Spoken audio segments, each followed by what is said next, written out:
Hey everyone, happy Tuesday and welcome to GameFace, episode 328 on Sifted Games at sifted.net. I'm Shane Satterfield, your humble host for the next couple hours of intense game discussion. And alongside me, I have two co-hosts, Matt Kyle and Luna Kyle. Just like clockwork, when the show starts, she hops up here. It is really uncanny. And it's weird that we did the show for so long and she never did that. Well, she had to get used to you. Yeah, I guess that's what it is. Yep. Yep, now she's a permanent co-host of GameFace. Hope you guys are doing good. Hope you guys have had a great week since we last saw you guys. I, however, have not. I've actually had a really rough week. One of my best friends from my hometown died this week. I realized after he passed that he may have been my best friend. I don't really call friends. I don't scale friends. Like, I never really looked at life that way. But this guy I knew from 5 years old. And because my parents were divorced, I jumped around so much that this is like the only friend that I had that I ended up knowing like my whole life very closely. We went through all our phases together. We were like jocks or whatever when we were kids. We played sports, and then we started breakdancing, and then we started skateboarding, and then we started going to punk and hardcore shows, and then we started raving together. Like, we went through all the phases of our life together, and he passed away in his 40s.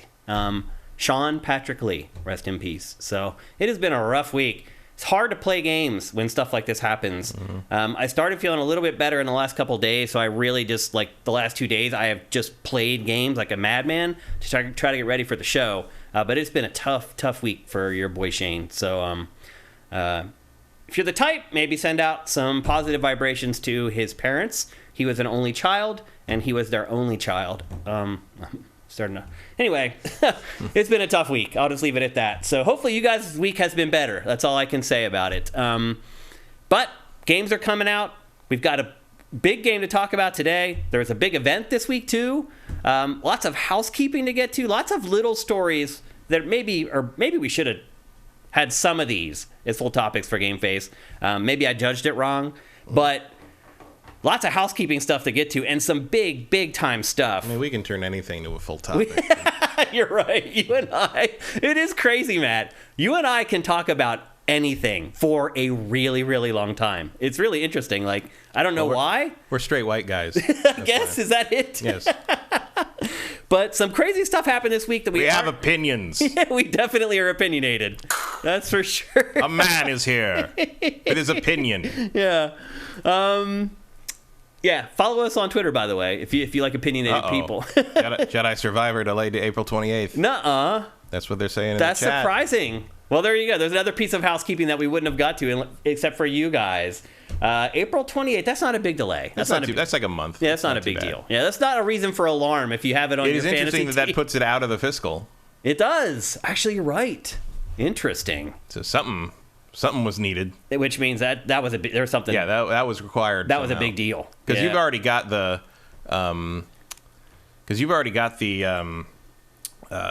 like marketing plan in place at this point. Yeah. Like you've already got the ad buys. Like that stuff's shipping to the distribution warehouses already almost. Yeah. So yeah, that's a pretty fast change. So they found something. That's less than 2 months from now. It's supposed to come out. So yeah. So something was wrong. Happened.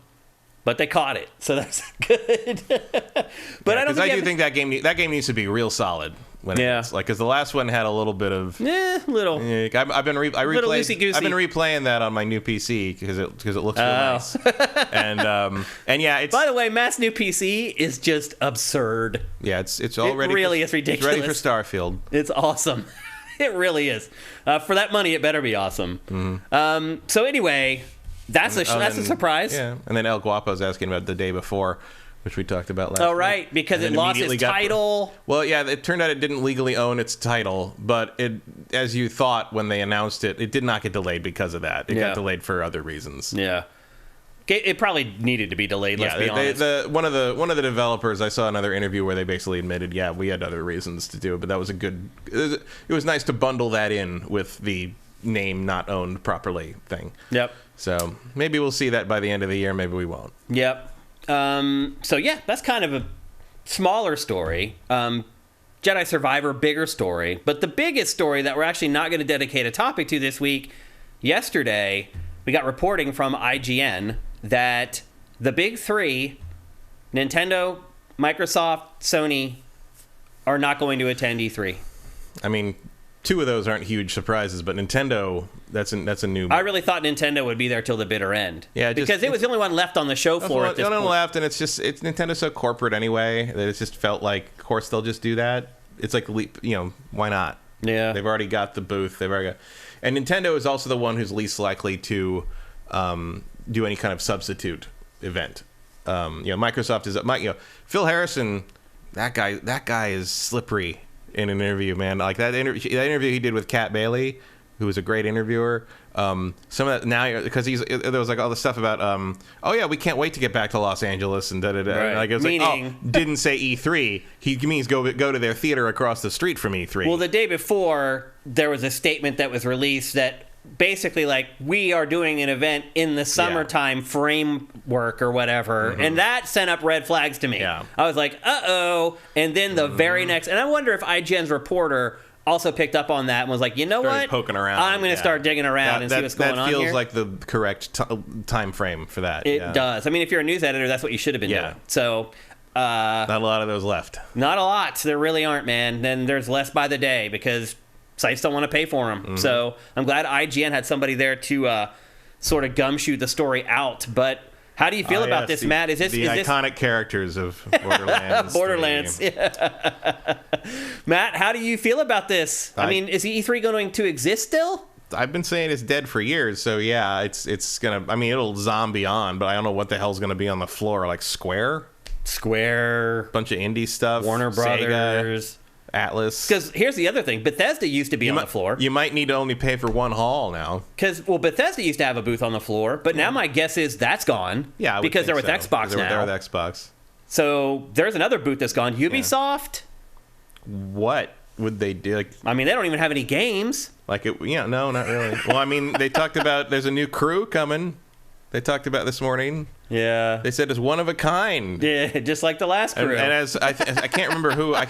One of the articles about, maybe it was IGN. I can't remember. One of the articles was like, it's even more one of a kind if you forget that Forza Horizon exists. But like, it's like, okay, the crew is the thing that you're gonna keep rolling on here. Like, I mean, that's where Ubisoft's at right now, Matt. Who likes the crew? Nobody. It's still ongoing. They keep adding content to it. Yeah, the crew 2 still gets some stuff. It's crazy. I guess Capcom, all the Japanese guys will probably, because it's their one chance to really reach out to the Western market and make those connections. They can do that whenever they want with the fucking internet. Like, yeah, but for them, the internet's a little more awkward, Matt. Like, I guess their directs wouldn't end up like the direct we're going to talk about a little later on. Most of them just end up bundled into one of the big threes events, and that's kind of how it works. Like, like it doesn't change much. And now you're sort of, you're looking at like, they've finally realized, and I think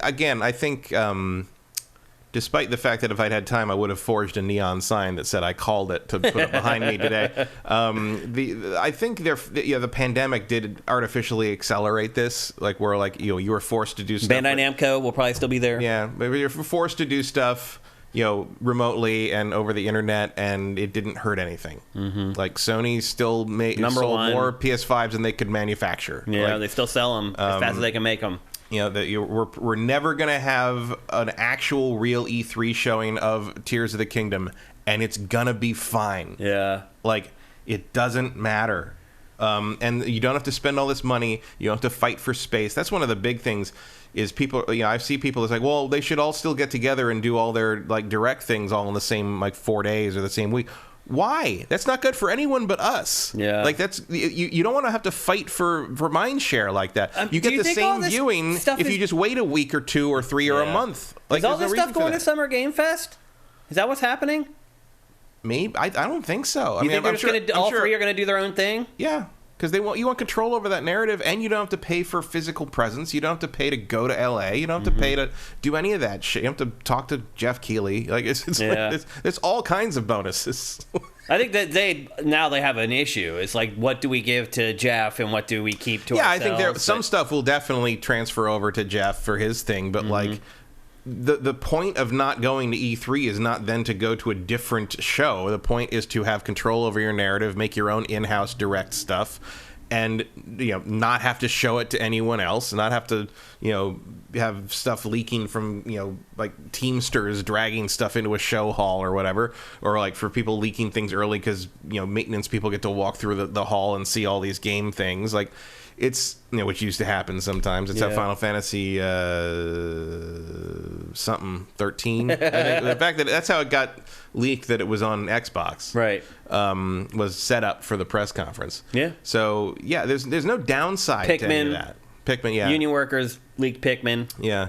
There's no downside to not going to E3 for these companies. Certainly not the big three. And it just took being forced into, look, executive people are never going to go for, big changes or, they're always going to stick with the thing that has always worked. Mm-hmm. And for a long time, you had to get everybody together in the same place to show all this stuff off to the people who are going to report on it and bring it to the masses. That was how it worked. That was why expos existed. It's why conventions existed in terms of kind of trade show things. It's what trade shows were for, in addition to the retail, the retail glad handing, which is still going to happen. No matter what happens to E3 show floor, all those meetings are still going to happen in the Marriott. That's that's the reason E3 existed in the first place. But they being forced into this remote thing and realizing there was no impact on the bottom line, as far as anyone can tell, unless you can look into an alternate universe where the PlayStation 5 sold millions more magically, right? Somehow, then they could manufacture. I don't think that's a thing, But no one's looking around saying the fact that we haven't had E3 since 2019 has been a real damaging thing for the industry. It hasn't. It is crazy to think about all these things that'll go away, like the Nintendo line and just all these little things from E3 that are just going to be gone now. Yeah, but they're already gone. They've been gone for 3 years. I mean, Nintendo's had his booth there. But for 3 years? Yeah, I mean, obviously not, because not since 2019. I mean, it basically is gone. Yeah, this is the last year. This is B-roll from 2019, as you can see from the bug there. Yeah, we're coming up on. This is gonna be 4 years. It's crazy to think back in the mid 90s when I first started going to E3, how it was just a dream of mine. It was like Mecca. Mm-hmm. For someone who really loved games. It's that pilgrimage that you made, and now in 25 years later, it's irrelevant. Oh, yeah. It's pretty insane. It happens. It does. Not that often is something this big, though.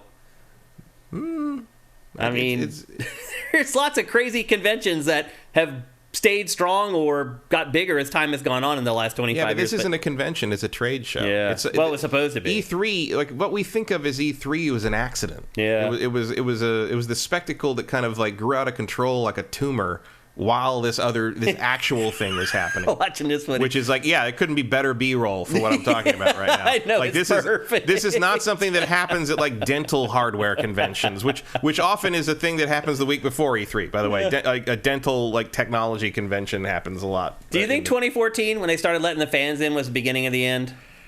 No, I think that was a symptom. I think that was the writing on the wall to some degree. That was them trying to steer away from the iceberg. No, they realized they had to change or die, and that was not a change that was going to matter enough because other things had already kind of filled that niche already.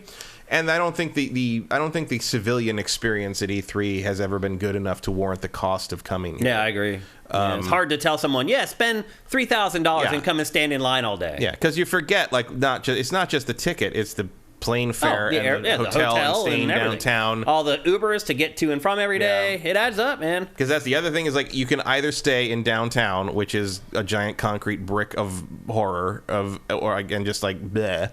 It's boring and it's not interesting and it's loud and weird. Or you can stay in a nice part of LA, but then you're going to spend all this money on Uber fare. Yeah. Which, by the way, is not cheap anymore. Oh yeah, it's just as expensive as cabs. Yeah, back in the day, back in the day, 10 years 5 years ago, in the old, back in the 2010s, when it was time for E3, I just get in an Uber, spend $5 to go downtown. Yeah, not anymore. And now it costs just as much as it would cost to park down there. The cab is the same. Yeah. It used to be cheaper than cabs. Well, at this point, I just drive because I'm going to pay $30 to park, or I'm going to pay $30 for an Uber, and I'd rather my own car. So my guess is the ESA makes it much easier to get into E3 as a journalist. Remember back in 2019, they were being crazy about it and had these crazy restrictions and were not letting a lot of people in who should have been in. My guess is that won't happen this year. They're going to be begging for attendees. Yeah, my guess is they're going to have to start calling people. Yeah. It's are you coming? Are you coming this year? It's yeah. I mean, I'm going to go. Maybe. I'll go. I mean, I'm definitely going to go. If only to see it die. Yeah. just to say I was there, because I was in Atlanta. That's the first one that I went to before it really became E3. And that was kind of the beginning of E3, and so I want to bookend it. I want to be there for the beginning and the end. I gotta know. Usually, a lot of times I've gone where just like hooking up with IGN or some other like company that I do like freelance stuff for. Sometimes I don't know if they're gonna have a big enough presence to warrant freelancers at this point. I mean, they might not have big enough staffs. I mean, that's the other thing too, is that the big outlets right now are like, oh, should we go? We're having our booth built already. Like all that stuff is already in motion. I don't know. Well, at least GameSpot doesn't have to worry about it. Yeah. They're probably not going to have the fishbowl this year. Yeah, that's true. Yeah. There's that's all kind of coming apart. It is. Like there's no there anymore. Yep. And nobody really gets. It may be too late. They may have sponsors lined up already for it, and they may just have to trudge forward. I mean, yeah, I think you have contracts to honor, and you're just going to have to go through it. But I would not be surprised if this never happens again. Yeah, it's crazy. So anyway, that's one piece of housekeeping, and then there's another one, and it may or may not be related. We also got word this week that Sony is cutting production of PlayStation VR 2 due to a lack of pre-orders. So we spoke earlier about how... Yeah, here's my complete lack of surprise. Yeah. I mean, so we spoke a minute ago about how, not going to E3 didn't hurt PlayStation 5. They can't make enough. People are buying them as soon as they make them.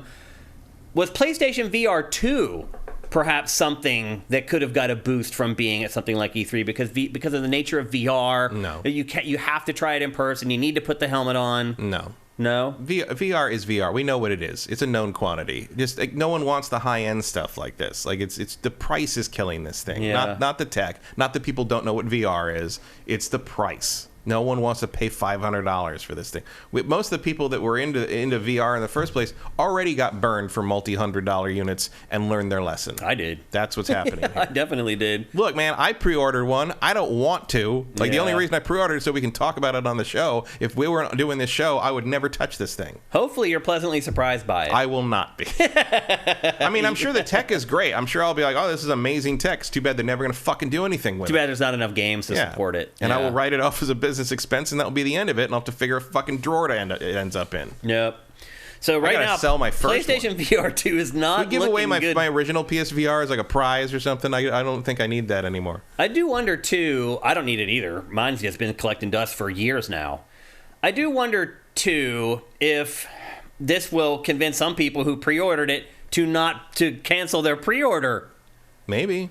Because they're like, also, this thing's dead in the water. Also, to answer Swanlund, who says, would you care about this if it could be used on your PC?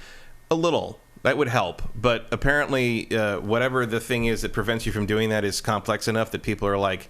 that several people that have started to kind of look into the cracking them getting to work on PC say it could be years. Yeah. And it's always weird and jimmied. It never works the way it's supposed to once they figure out how to get it to work. Because they did the same thing. They jailbroke PlayStation VR 1. But like you looked into it and it was like, it's more hassle than it's worth. Yeah. Like, I mean, this one will be a little easy. If you could get this to work, it'd be less of a hassle because it doesn't require the PS camera and stuff like that. I mean, that's true. Who was it that one of the journalists put up like the diagram of how you have to set up the PSVR 1 with a breakout box. And it was like, can you believe we actually did this? And I was like, it was so weird.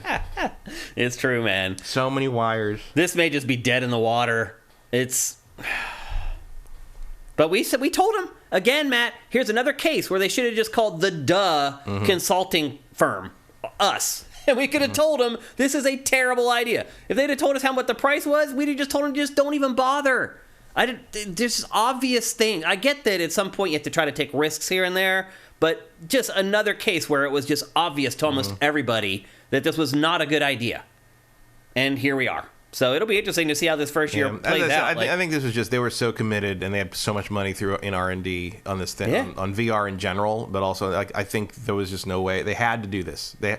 There's an element of like we were talking about executive wing not being very open to change and open to pivoting and all that stuff. That's a rarity in that level of corporate behavior. To some degree, you have to let this thing come out and fail to prove to the brass that this is a dead end. Yeah, like you have to let them make this mistake. Expensive lesson, that's for sure.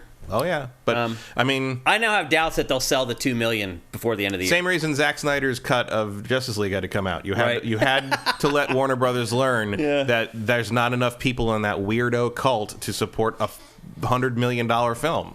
Like, you have to let these companies fail. Yeah. Sneaky's asking which is worse, PlayStation VR or Kinect? I'd say PlayStation VR because it was way more expensive. At least Kinect just came with the console. The last one did. I mean, PlayStation VR is better if you're going to make me play one of them. I'd rather play PlayStation VR. Yeah. Even if I get sick, it's still better tech. Yeah, Kinect never had any good games. Yeah, at all. I appreciate the Han Solo dance number in the Star Wars game, but like other than that, there's not a whole lot to recommend it. Yep. So PlayStation... Maybe if Milo had come out. So PlayStation VR 2 is in trouble. Another smaller story. GoldenEye. Surprise launch this week, Matt. I went back and gave it a whirl, and my oh my. That game needs some patching.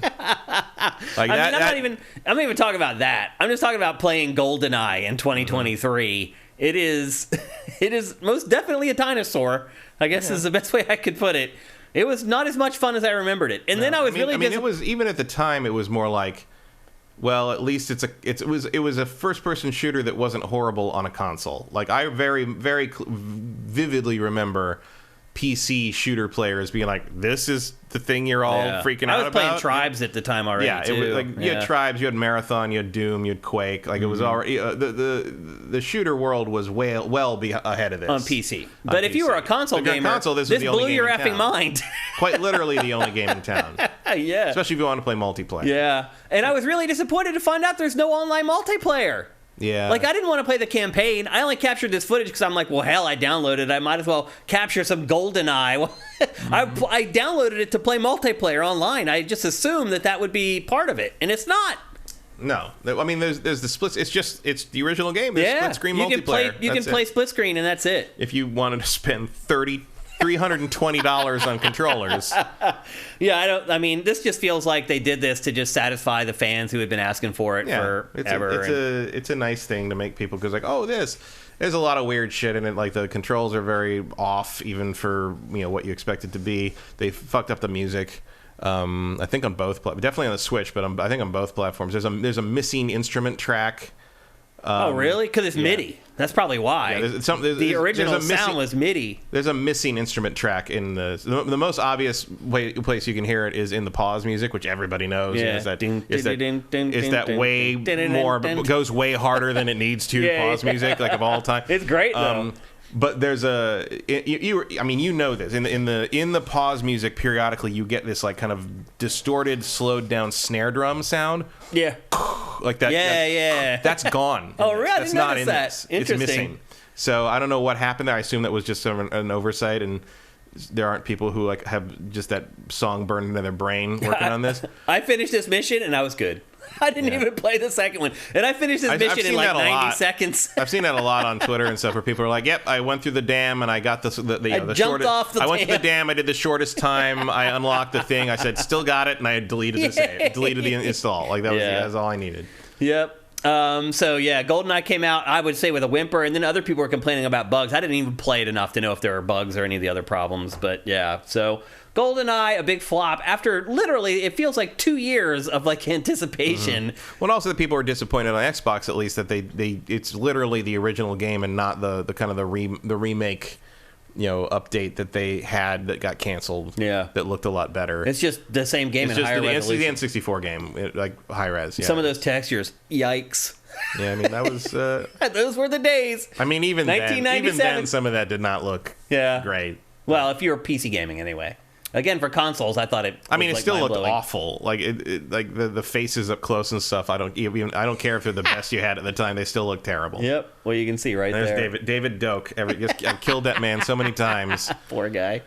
Yep. So anyway, GoldenEye ended up being a disappointment. Ultimately, you think they're going to patch it up and satisfy the people who are complaining about it right now, or why even bother? I don't know about that. I mean, maybe. I don't think there's no money in it for anybody. Yeah. Like. It was just a fan service thing. The chat's saying that Switch has online multiplayer with friends only. Oh, it does.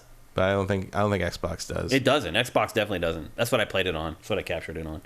I just went and downloaded it from Game Pass. It was like the hot new game on Game Pass or whatever. And then finally, another smaller story that just broke. Xbox is increasing the price of Xbox Series consoles in Japan by $38 beginning on February 17th. Happy Valentine's Day from Xbox. This would matter if it was the U.S. We're very lucky in the U.S. that we've dodged both of these price increases for both consoles. That for whatever reason we're the golden child and they'll just keep losing the money in the United States. We're lucky. In Japan, does it really matter if nobody's buying the Xbox Series consoles there anyway? No, this is a tree falling in a forest with no one around. Really. Right. This is like Xbox saying, if we're going to do terrible in Japan, we might as well not lose money on each console sold. It's pretty interesting. But yeah, just again shows you the cost of components and supply chain and all that stuff. Still hurting the bottom line here. I'd really hoped by this year that all that stuff would really clear up and there would be no rationale and maybe they would drop the price of PlayStation 5 back down to what it was before in these other territories. I don't know what's going to happen now. I don't know, people. It's kind of crazy. But again, really a non-story for Xbox because Xbox is just a non-story in Japan in general. So there you go. That's the housekeeping. I told you there's a lot of housekeeping to get to before episode 328. Before we get going, we want to thank our sponsor, LS Cream. And Matt, you're actually correct in that lscream.com is not their main website. lscream.com, if you go there, and you can, it's just a store locator. But their actual website where you can go and you can learn about the brand is creamls.com. You can go there, they tell the story. The crazy part I didn't realize about LS Cream is that it is an ancestral recipe from his grandmother from Haiti, which is really cool. He told us that. Yeah, but I had completely forgotten about it, and he reminded me of it, and he wanted me to mention it to you guys. So this recipe goes way back. It wasn't just this idea that he came up with. It's like, I'll make something like Bailey's. It is something that his grandmother made years and years ago. Now, this was everyone should have grandma's cream liqueur. Yeah, which is pretty awesome. And I believe he was correct. Yeah. And as I said, he's a sifter. He's a gamer. So go support at creamls.com. You can go there. There's a store locator. You can buy it everywhere. It's at Bevmo, Total Wine, Cappy's in Boston. But also use the store locator because there are places where you can buy it pretty much everywhere. Even if you're in a little town or whatever, there's probably a location that will sell it if you just go to the store locator. So anyway, thanks again to LS Cream for sponsoring GameFace. And with that, it's time to get on with GameFace 328. Actually, let's go to chat real quick. We talked about a lot of stuff right there, and they probably have some things that they want to say about it. Andy T. Monahan, you think Microsoft not being able to use their own remake that used the original source code was part of the contracts agreements beyond only being a specific digital release? Maybe? Could have been. Like Nintendo might have wanted parity on that. Schneeky says that Xbox wasn't allowed to do anything to it. So that's why played the crappy version. Yeah, the Xbox One has better controls. But the Switch, this chat said it too. That like the reason the Switch version has online play is because all the N64 games have online play. That's part of the wrapper. Oh, got ya. Okay. JJ Forcebreaker, VR is tempting, but I won't plan to spend that much money until I have a beefy PC and a dedicated room with space. Yeah, you need it. For me, doing a sitting version is not worth it in the grand scheme of things, even more so in this economy. I agree. We said this all along, that the fact that this headset is wired is a huge detriment. That's not where VR is going. VR is going to a wireless... Well, he's not talking about wired there. Yeah, he said sitting down. For me, doing a sitting version is not worth it. Yeah, but you don't sit when you do these games, necessarily. I mean, I do. If I got a cord... No. Really? I'm not going to be flailing around with a cord. I've never owned a wireless VR headset, and I played tons of stuff standing up. Oh, really? Yeah. I never did. I always played sitting down. All the Vive stuff has been standing up. Oh. Like you can't play. All I have was PlayStation VR. You can't play. Well, yeah, I mean, PlayStation VR definitely punted on that because not just because, I mean, look, this thing at least only has one wire. PlayStation VR was like a giant rat's nest with a breakout box and this cord to this and that cord to that, and then you had a separate cord for the headphones and a separate cord for the. It was ridiculous. But like the Vive has a giant cord coming out the back of it. But almost all the games I played for that were all stand up. Like the advantage of the Vive, and I mean, obviously you had to drill holes in the wall to put the sensors up, but like one of the big downfalls of PlayStation VR in that regard is you had to be facing the camera. Like, I mean, with Vive, I used to play it with my back to the PC, which gave me a lot more room. You always had to look at the TV screen. That's another reason why I sat down with PlayStation VR. Because if you moved around, it stopped working well. Right. Well, because, I mean, I guess theoretically you could, like, I guess you could jimmy up an extension cord for the camera and put it on the other side of the room and face away from the TV. But, like, the camera was the sinker there. Like, it's you know, it wasn't just that the PlayStation VR was wired. It was that it was tethered to this stupid camera or else it couldn't work. Yeah. This one at least doesn't have that problem. You could theoretically, if you have more room behind your couch or something, you could theoretically play it that way. But, like, I don't know. Like the space thing is a real issue. Like in my old apartment, I weirdly had more space for this than I do now in the room I have my PC in. Because, because the room I have my PC in is a fairly small office, and the room I had my PC in the apartment was an open plan apartment. It was the big living room area. Like I had tons of space for that. Yeah. And now I don't. Like I'd have to move the PC out into the. I mean, I guess theoretically I could use my old PC as a VR thing, but it's also not really strong enough to do that anymore. Yep. Hey, Rock and Roll 458. Thanks for joining GameFace and chatting for the first time. We appreciate it. Let's see if you guys got any Twitch Prime in here before the show got started. Rock and Roll 458. Thank you for subscribing at Tier 1. That's awesome, man. 2 months. That's awesome. People sharing condolences. Thank you, guys. I appreciate that. Don Lionheart, thank you for Twitch Prime. Pitor91, thank you for Twitch Prime. Who else got in here? I thought I saw at least one other one. Someone asked, I think El Guapo asked, what will replace E3? What convention will replace E3 now? Nothing. PAX? Nothing? There's no reason to replace it. There's nothing. Yeah. Like, I mean... Morton Joe, thank you. You're not going to move... You know, they're just going to do directs. That's it. Yeah. And they're probably going to do them more spread out. Like, we just saw Xbox's first one. I mean, we're going to talk about it in a minute. Keely's going to try with the Summer Games Fest thing. Yeah. It's not going to be the same thing. It's just going to be, you know, an online thing, more or less. Yeah. No, nothing will replace it. Okay. Contano, thank you for Twitch Prime. Liz David, thank you for gifting Tier 1 subs to our live audience here on the stream. And I think that might be it. The J-Bone29. Sony stated they haven't cut production numbers, which is different than sales forecasts that Bloomberg reported. I'm going to trust Bloomberg. I don't know about you, Matt. I don't know. I mean, I'm sure they haven't cut production numbers because those orders are already in the factory. If this thing's coming out as soon as it is, you're already making those things now. They may have just cut future. They are probably going to just have them sit in a warehouse in China rather than ship them here to sit in a warehouse. Yeah, is all that is. Like that's. Yeah. They're still going to have 2 million units. They're just not going to like spend the money to ship them where they were going to go originally until they have to. Yep. If they ever have to. Because it's going to be cheaper to liquidate a bunch of stuff that's sitting in the warehouse near the factory location than if you spent the money to ship them. It's true. Gunheads, welcome to chat, man. Thanks for getting your first time into our chat. Welcome to the crew. What else we got in here? Okay, I think that's it. I think we're ready to get the show going proper. And we're going to kick things off with easily the biggest game release of the week, and that is the Dead Space remake. So I do have some B-roll of the old Dead Space loaded up here. And eventually I'll show you that. I forgot to. I was going to get a thing. Oh, maybe I'll go get while you're talking. Get what thing? A Dead Space thing. Oh.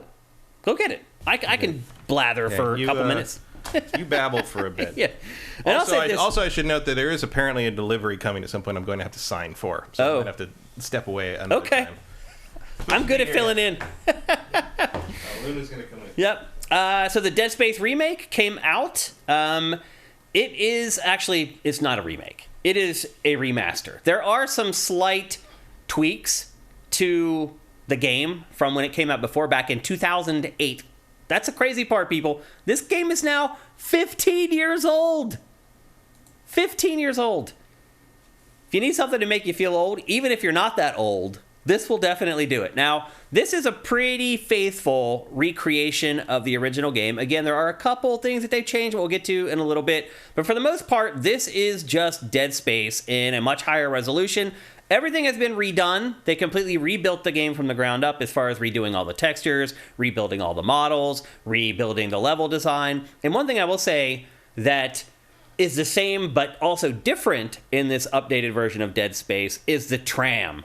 So the tram before was the tram was a scam in Dead Space before. You'd get on it and it was basically, it would load and it would hide loading from one area of the game to another. The way it works now though, you get on the tram, there's no loading. It literally is just taking you to another part of the level. But the other thing I would say too is the tram system to me exposed just how small the game world is. Now you're seeing right here, the whole game takes place on a massive ship called the USG Ishimura. It's a gigantic ship, but in the scheme of things, the grand scheme of things, it's a small world. And you start to realize it really quickly. I was leading off by talking about one of the changes, which is the tram system. How it used to be a way to hide loading one section of the ship to another. Now, the ship is just there, and you actually get in the tram, and it just takes you to another part of the ship. Yeah, I mean... And it also exposed that the ship isn't that big. Like, the game world for Dead Space is puny compared to most modern games. Yeah, well, it's a bunch of corridors, and to be fair, ships wouldn't be that big. I mean, you don't want a lot of wasted space on a spaceship. Yeah, for sure. But it's still a more interesting location most of the time than Callisto Protocol. Yep. It is, absolutely. So some of you guys may have never played this before because you're not as old as Matt and I, and the game's now 15 years old. So if you haven't, the plot is basically about a starship engineer named Isaac Clarke. Who is very chatty now. Yeah, who never spoke before. He did not speak. Did you even see his face? Yes. Before? In this? No, and before you never did. No. He was like a mystery man. Now you can spin the camera around, you can see him while he talks. You saw his face, I think, at the very end in the original. Like, he took his helmet off. Because there is a model of his face from the first game. Oh, there is? But I think it's at the very, very end. Maybe even if you only get a good ending, he takes the helmet off. Interesting. But, yeah, he doesn't talk at all in the original. And he does in this one. A lot, actually. Yeah. He's a little chatterbox. Which is, again, why it's a remake, not a remake, because they did remake the game from the ground up. Yeah. But I think John Carpenter, of all people, might have cracked the question on this week, because he's playing this, and he called it the refurbishment of Dead Space. Okay. And I'm like, I can get up over that. Like, yeah, a refurb as like the midpoint between a baseline remaster where we just up-res the thing, and a remake where we completely change everything like Resident Evil. Yeah, a refurb. Yeah. I can kind of get behind that. Me too. I'd agree with that. Well done, John Carpenter. Yeah. So you play as Isaac, who now is much more chatty than he was before. And which is good. Like, it was weird before. Yeah. It was weird. They're trying to do the Metroid thing, I believe. They're doing the Metroid. It was very Metroid Prime inspired. Yeah. For sure. Yeah, that's how I felt anyway back in the day. But you are a part... I think I remember them saying that was an influence. Yeah. I think I remember Metroid talk. But you're a part of a salvage crew, and you are responding to a distress signal, which was sent out from the USG Ishimura. And you get there, It's conveniently where Isaac's girlfriend is. Yeah. You're also on kind of a quest to save your girlfriend. And you get there, and you see that things aren't the way you thought they were going to be. The Ishimura has been damaged. You cannot dock properly. You kind of crash land into the dock. And you get off the ship, you start walking around, you realize that the ship has been taken over by these crazy creatures called necromorphs.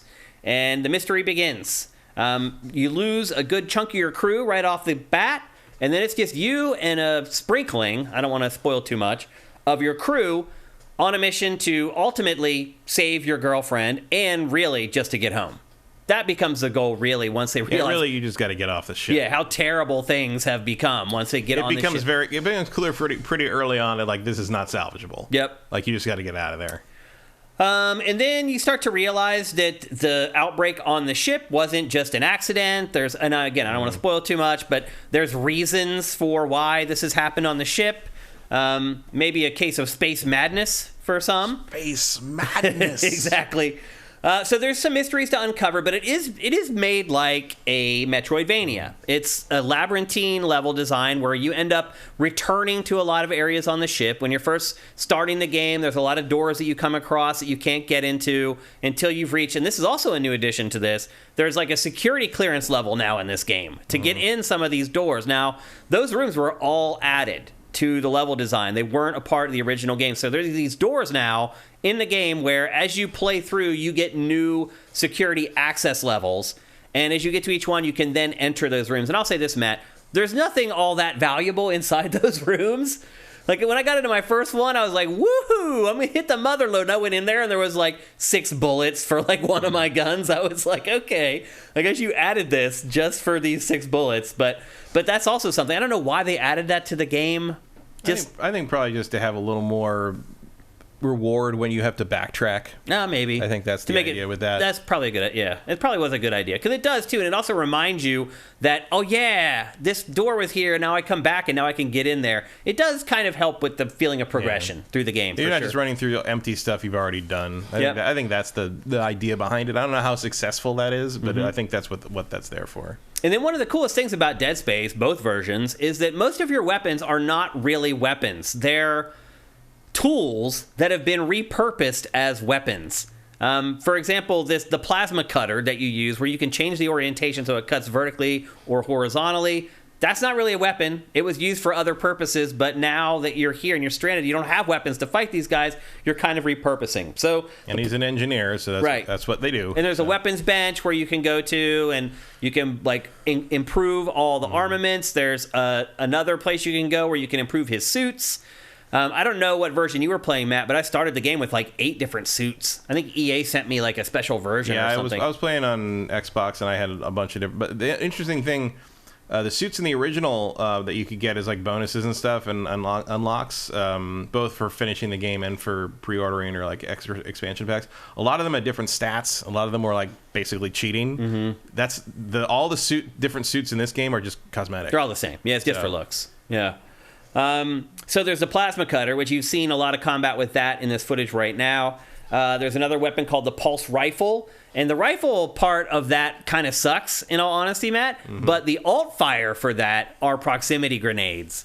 And what I've found is that is one of the best weapons that you can use to go through this entire game. Yeah, if you really the proximity grenade, alt fire, and the plasma cutter are all you need. The plasma cutter is the best weapon in the game. It is. And I upgrade that first almost every time. And I generally only upgrade every other weapon in damage. And that's it. Mm-hmm. I don't really go down the tree. And there are trees for both of these. You get to the weapons bench, and they're not crazy long. Each weapon probably has 18 to 20 It's more upgrades. It is interesting that you get to pick which end of the tree you come at it from. Yep. So that's cool. Also, you eventually uncover things that will reveal new branches of the tree. Meaning it'll show you, because when you first start using the tree, it doesn't tell you what each node is. You don't know if it's for damage or if it's for reload speed or if it gives you more weapons.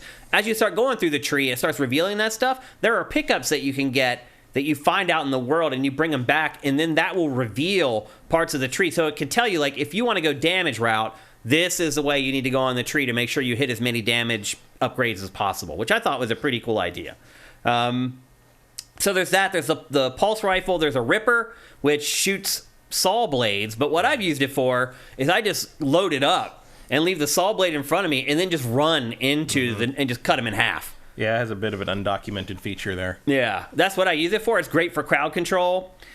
There's a force gun, which is weird because it was a gun from Dead Space 2 that they ended up putting in here. So you're seeing there's also a jetpack that you get in this game that also was from Dead Space 2, maybe 3. I remember that from 3. It might have been in 2. I can't quite remember. But there's a whole scene now with that where you use the jetpack outside to it's pretty different, really. Parts of it, yeah. It's certainly more so than your average update. Yep. And some of that I think is just bringing in the force gun. It's just I got the impression to some degree that it was you're dealing. People are saying force gun was in the original. Actually, I don't remember the force gun. I don't either. And I played that game 3 times. Yeah, I don't remember that weapon at all. But there's chat saying that that's so. There is a flamethrower as well.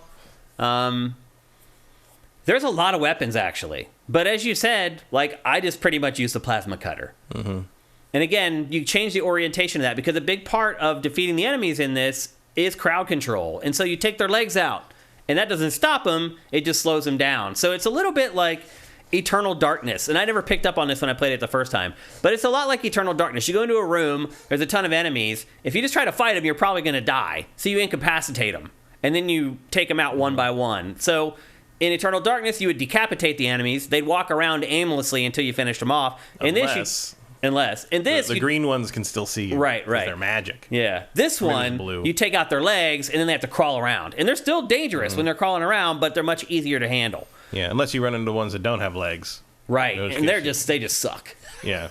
That's when you use the vertical orientation. Yeah, that's what the vertical is for. Yeah. To cut the arm off. And that's the strategy that goes into every combat skirmish that you get into in Dead Space. That is kind of I also appreciate the remake for really using the darkness properly.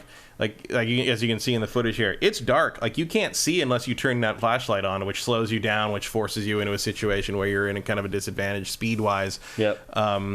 And they use that pretty well in a way that, to me, it seems like a lot of horror games are afraid to do now. Yeah. Like, they're too afraid. This game is really dark. Yeah. Like, it may be hard to see for you guys on the stream. But it's supposed to be that dark. Like, if you play it, like, with the HDR settings done right, like, it's not like that it's so dark you lose the detail. It's so dark because it's supposed to be dark. Yeah. So well done on that. I think they did a very good job on that in an era where, especially on Xbox, where you continually have crushed blacks levels and stuff, and Xbox is by far the worst in terms of HDR setting problems of the two consoles that do that. And this is on PlayStation 5, by the way. Yeah, mine is on Xbox, and I didn't see much of that. I thought it was way better than your average Xbox game.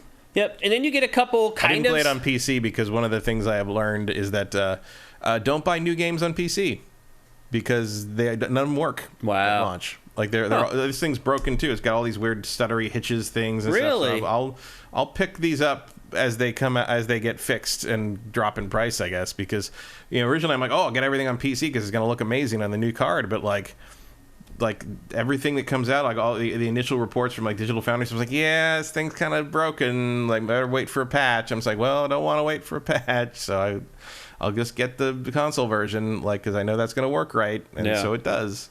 Totally realize that the B-roll may be hard for you guys to see, but this is just the game. There was nothing I could do to make the B-roll easier to view. You're losing some detail here because of the resolution we use and because of the capture and stuff, but like if you're looking at this on an actual 4K TV, like it doesn't look oppressively black. It looks like you can pick up details. You can definitely see what you're supposed to be looking at, and it's not like confused. Because if you like this, like looking at this footage is a little bit of like, oh, this would be confusing to play because I can't see anything. It's not like that when you actually play the game on a 4K TV. Yep. And then you get two kind of supernatural powers, or a couple supernatural powers. You get kinesis, which lets you pick up objects and move them around, and that's mostly just used for puzzle stuff. Although you can pick up stuff and throw it. You can use it for combat if you want to. It's not any sufficiently advanced technology is indistinguishable from magic. Yeah, touche. And then the other thing, go back to the 1800s and show somebody this phone. Yeah, right? Exactly. And then you get stasis as well, which just basically is like a freeze. And I'll be honest with you, Matt, once you start using stasis, this game becomes a cakewalk. Well, except you have very limited usage. Yeah. You start with only 2 shots. Basically. But there's a lot of pickups that you can get throughout the game. There's lots of stations that you can go to. Eventually, when you first get stasis, you get a lot of recharge stations because they have you solve some puzzles with it. Right. And then after that, you don't see another stasis recharge center until you basically get to the next area. But I had gotten so many that I had them in my inventory. And anytime I needed one, I just went to the box and just grabbed one out of there. Like, any major skirmish, if you're having problems or struggles, if you're boss fights or whatever, stasis. Like, they teach it to you with one of the first boss fights. They're like, yeah, freeze this guy, and then strafe around behind him and shoot him in the back. And once you do that, you're like, I can do that with every enemy. Like, yeah, except you run out of stasis too fast to do that with everybody. Well, you don't need to waste it on, like, the rank and file enemies. But any of the tougher enemies in the game, like, that's how you beat them. And it almost takes a lot of the I did early on when, like, they were coming at you from both sides of a catwalk. And I was like, you stay still. Yeah, and, yeah. Like, I wasn't, like, freezing him to, like, shoot him. I was like, you stay there so I can kill this other guy and not worry about your ass. A big part of this game is crowd control. I mean, managing the mob. Figuring out which ones are going to come faster, and they are unpredictable. Some of them seem like they're slow, and they just start sprinting at you, like out of nowhere, and it does cause some panic here and there, for sure. Yeah, one thing I'm annoyed they didn't change is one of the things that I always disliked about the original game was that it gives itself away all the time, because if there's a necromorph in the room with you, music's playing. Yeah. Like, scary music starts playing. I'm like, well, I guess somebody's in here, and like, and then they pop out, and you're like, "Yep, I know. You brought your orchestra with you. I'm aware." And like they did that in this one too, which I think just kills the tension. Yeah, like, it just makes it silly. Like it's like a fucking Warner Brothers cartoon. It's 5 frames off of like a sneaking character in an old cartoon going do do do do do do do do. I just think it makes it comedic. Well, I've been playing this with Dolby Atmos, and it's mind-blowingly awesome. Oh yeah, the sound is very, very it's good. It's really awesome. Like presentationally, this thing is pristine. You walk into a room, and like I don't know if you guys have used Dolby Atmos, but it can simulate height, and it is so good at it. Like I walk into rooms, and I can hear the necromorphs walking on the floor above me, and I have no speakers up on my ceiling. It's Dolby Atmos. I don't know how they do it. It's like witchcraft, Matt. Mm-hmm. But it is amazing in this game. You're right, though. They do kind of, the music will start playing and when you know they're in the room. But if you walk in, they're not in the room, you can still hear them shuffling around like above you, to the right, to the left, behind you sometimes. It's impactful. So I thought the audio in this was really, really good. Yeah, I think, on a raw tech level, Callisto Protocol has better graphics. Oh, yeah. But presentationally, this thing is head and shoulders above that game. I'll say this. I'm a little disappointed in the graphics of this game. It looks good, but Demon's Souls looks better, and that's from 2020. Yeah. But also, Demon's Souls has a lot more to work with. I guess. I don't know. Like, there were a couple moments in this. You can only make big corridors look so good. Yeah. It's about as good as this can look. Well, this is very repetitive. Like, everything is gray and brown and red and dreary. I still think it's more attractive than Callisto Protocol was. I don't have in terms of, like, just aesthetics. I can't quite, maybe it's the floating, like, the hologram AR stuff, like, mixes it up a little bit. Mm-hmm. Like, maybe it looks more like a place people would actually live in places. But the clutter is insane. Oh, yeah. Every room is just filled with crap, all rendered very well. Don't get me wrong, it's leaps and bounds better than the original Dead Space. And again, I'll show you a little bit of B-roll of that here in a second. Definitely better than the 15-year-old game, yeah. Yeah, it's a huge leap, but this is a next-gen only game. Like, this did not come out for PS4 and Xbox One. To me, my standards are a little higher than what we get here. Because the other thing, too, Matt, is that, like, you never are seeing a vista here. All you're seeing are these little, tight, claustrophobic rooms. Like, they should be able to make this game look freaking mind-blowing. Because you never have to draw that many polys out on the horizon. So, I was a little disappointed in the visuals. I think they're putting more of the budget of that towards the necromorphs are very complicated riggings. Yeah. And sometimes there's a lot of them, and they dissolve into all kinds of particles. Like, every once in a while, there is a lot happening here. There is, yeah. Like, for instance, there was one time... Look at it chug there a little bit. It did chug, when you did that. I think they're pushing this about as far as they can go. And again, I do think this is Frostbite. So there's only so much you can do. Yeah, apparently. Like, everyone desperately waiting for EA to fully cross back over to Unreal. That would be nice. That would be really nice. I also, like, I think if this is Frostbite 2, like, this is very impressive that they got this thing to do this. It's really, if it's Frostbite, you mean? Yeah. Like, it would be the best looking Frostbite. You are absolutely doing the best you can with the tools you were forced to use at that point. I'm not going to... Yeah, I don't know what EA's thinking with that engine. They just won't let... it goes back to the whole corporate people will not budge on stupid things. Like, it's like how when Amazon did their, did their game studio stupid thing that lasted, like a year? Yeah. The developers at one point apparently got together and were like, we don't want to use Lumberyard. And it's terrible. Yeah, that was their in-house engine. And they wouldn't let them change. Yeah. Like, there's like, nope, that's what we got. People are confirming it's Frostbite in the chat. Yeah. This is very impressive work for Frostbite. Yeah. But it would take a game like this, where each room is like the size of your living room. Yeah, but also, like, it doesn't, like, moving him around doesn't feel weightless and weird. And, that's like, true. It doesn't feel like the walls are made of paper. Like, although the enemies feel like they're still made of paper. Like, you run through enemies and they bounce around like paper mache. Oh yeah, they didn't remove that from. But you know what? OG like game. That happens in Cyberpunk on my computer too. Like every once in a while, like, constantly people are walking through boxes and they just explode into confetti. And so I was like, yeah, physics for random objects and dead bodies are I'm thinking there's a mod for Cyberpunk where it basically fixes the ragdoll physics on dead bodies, and I'm getting to the point where I might actually use that because I've seen people twist it into very strange shapes, even on that high-end hardware. Interesting. It's a very hard thing to balance, and it's also just not worth.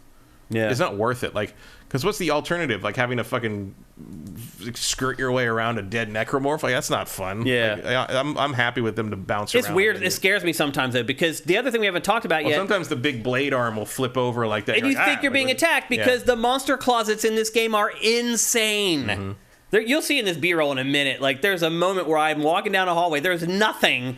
Next thing I know, I'm just attacked from behind, and I spin around, and I don't have no idea where that guy came from. This happens over. I will say, having poked around on things like that because that happened, there is always a place they come from. Yeah, there's like these little panels that'll be broken they pop out of. There's little holes in the ceiling that like they don't spawn them out of nowhere. There's a boss that spawns out of nowhere. You're in a room, and he drops down from the ceiling, and after the cutscene's over, you look up on the ceiling, there is no hole there.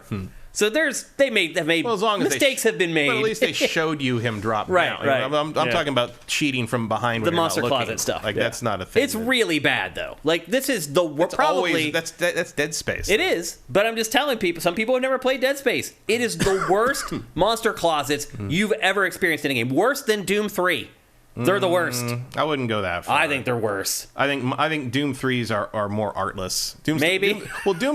Monster Closet comes from Doom 3 because they were literally closets that opened in front of you, and then a fucking zombie came out. You're like, okay, guys. Like, at least this one's using it as like a gameplay element from behind, and it's not quite so blatant. Yeah. But again, it's to me it's annoying because like I know they're there. Like it's one of those things where it becomes because I hear the music and I know something's going to happen. And then it does, but I didn't hear them because for some reason, even though the music's right going, there, he just appeared right behind me. The necromorphs are this little room. Yeah, but he came out of that door. Right. Yeah. But like because the door opens when that cutscene happens. A lot of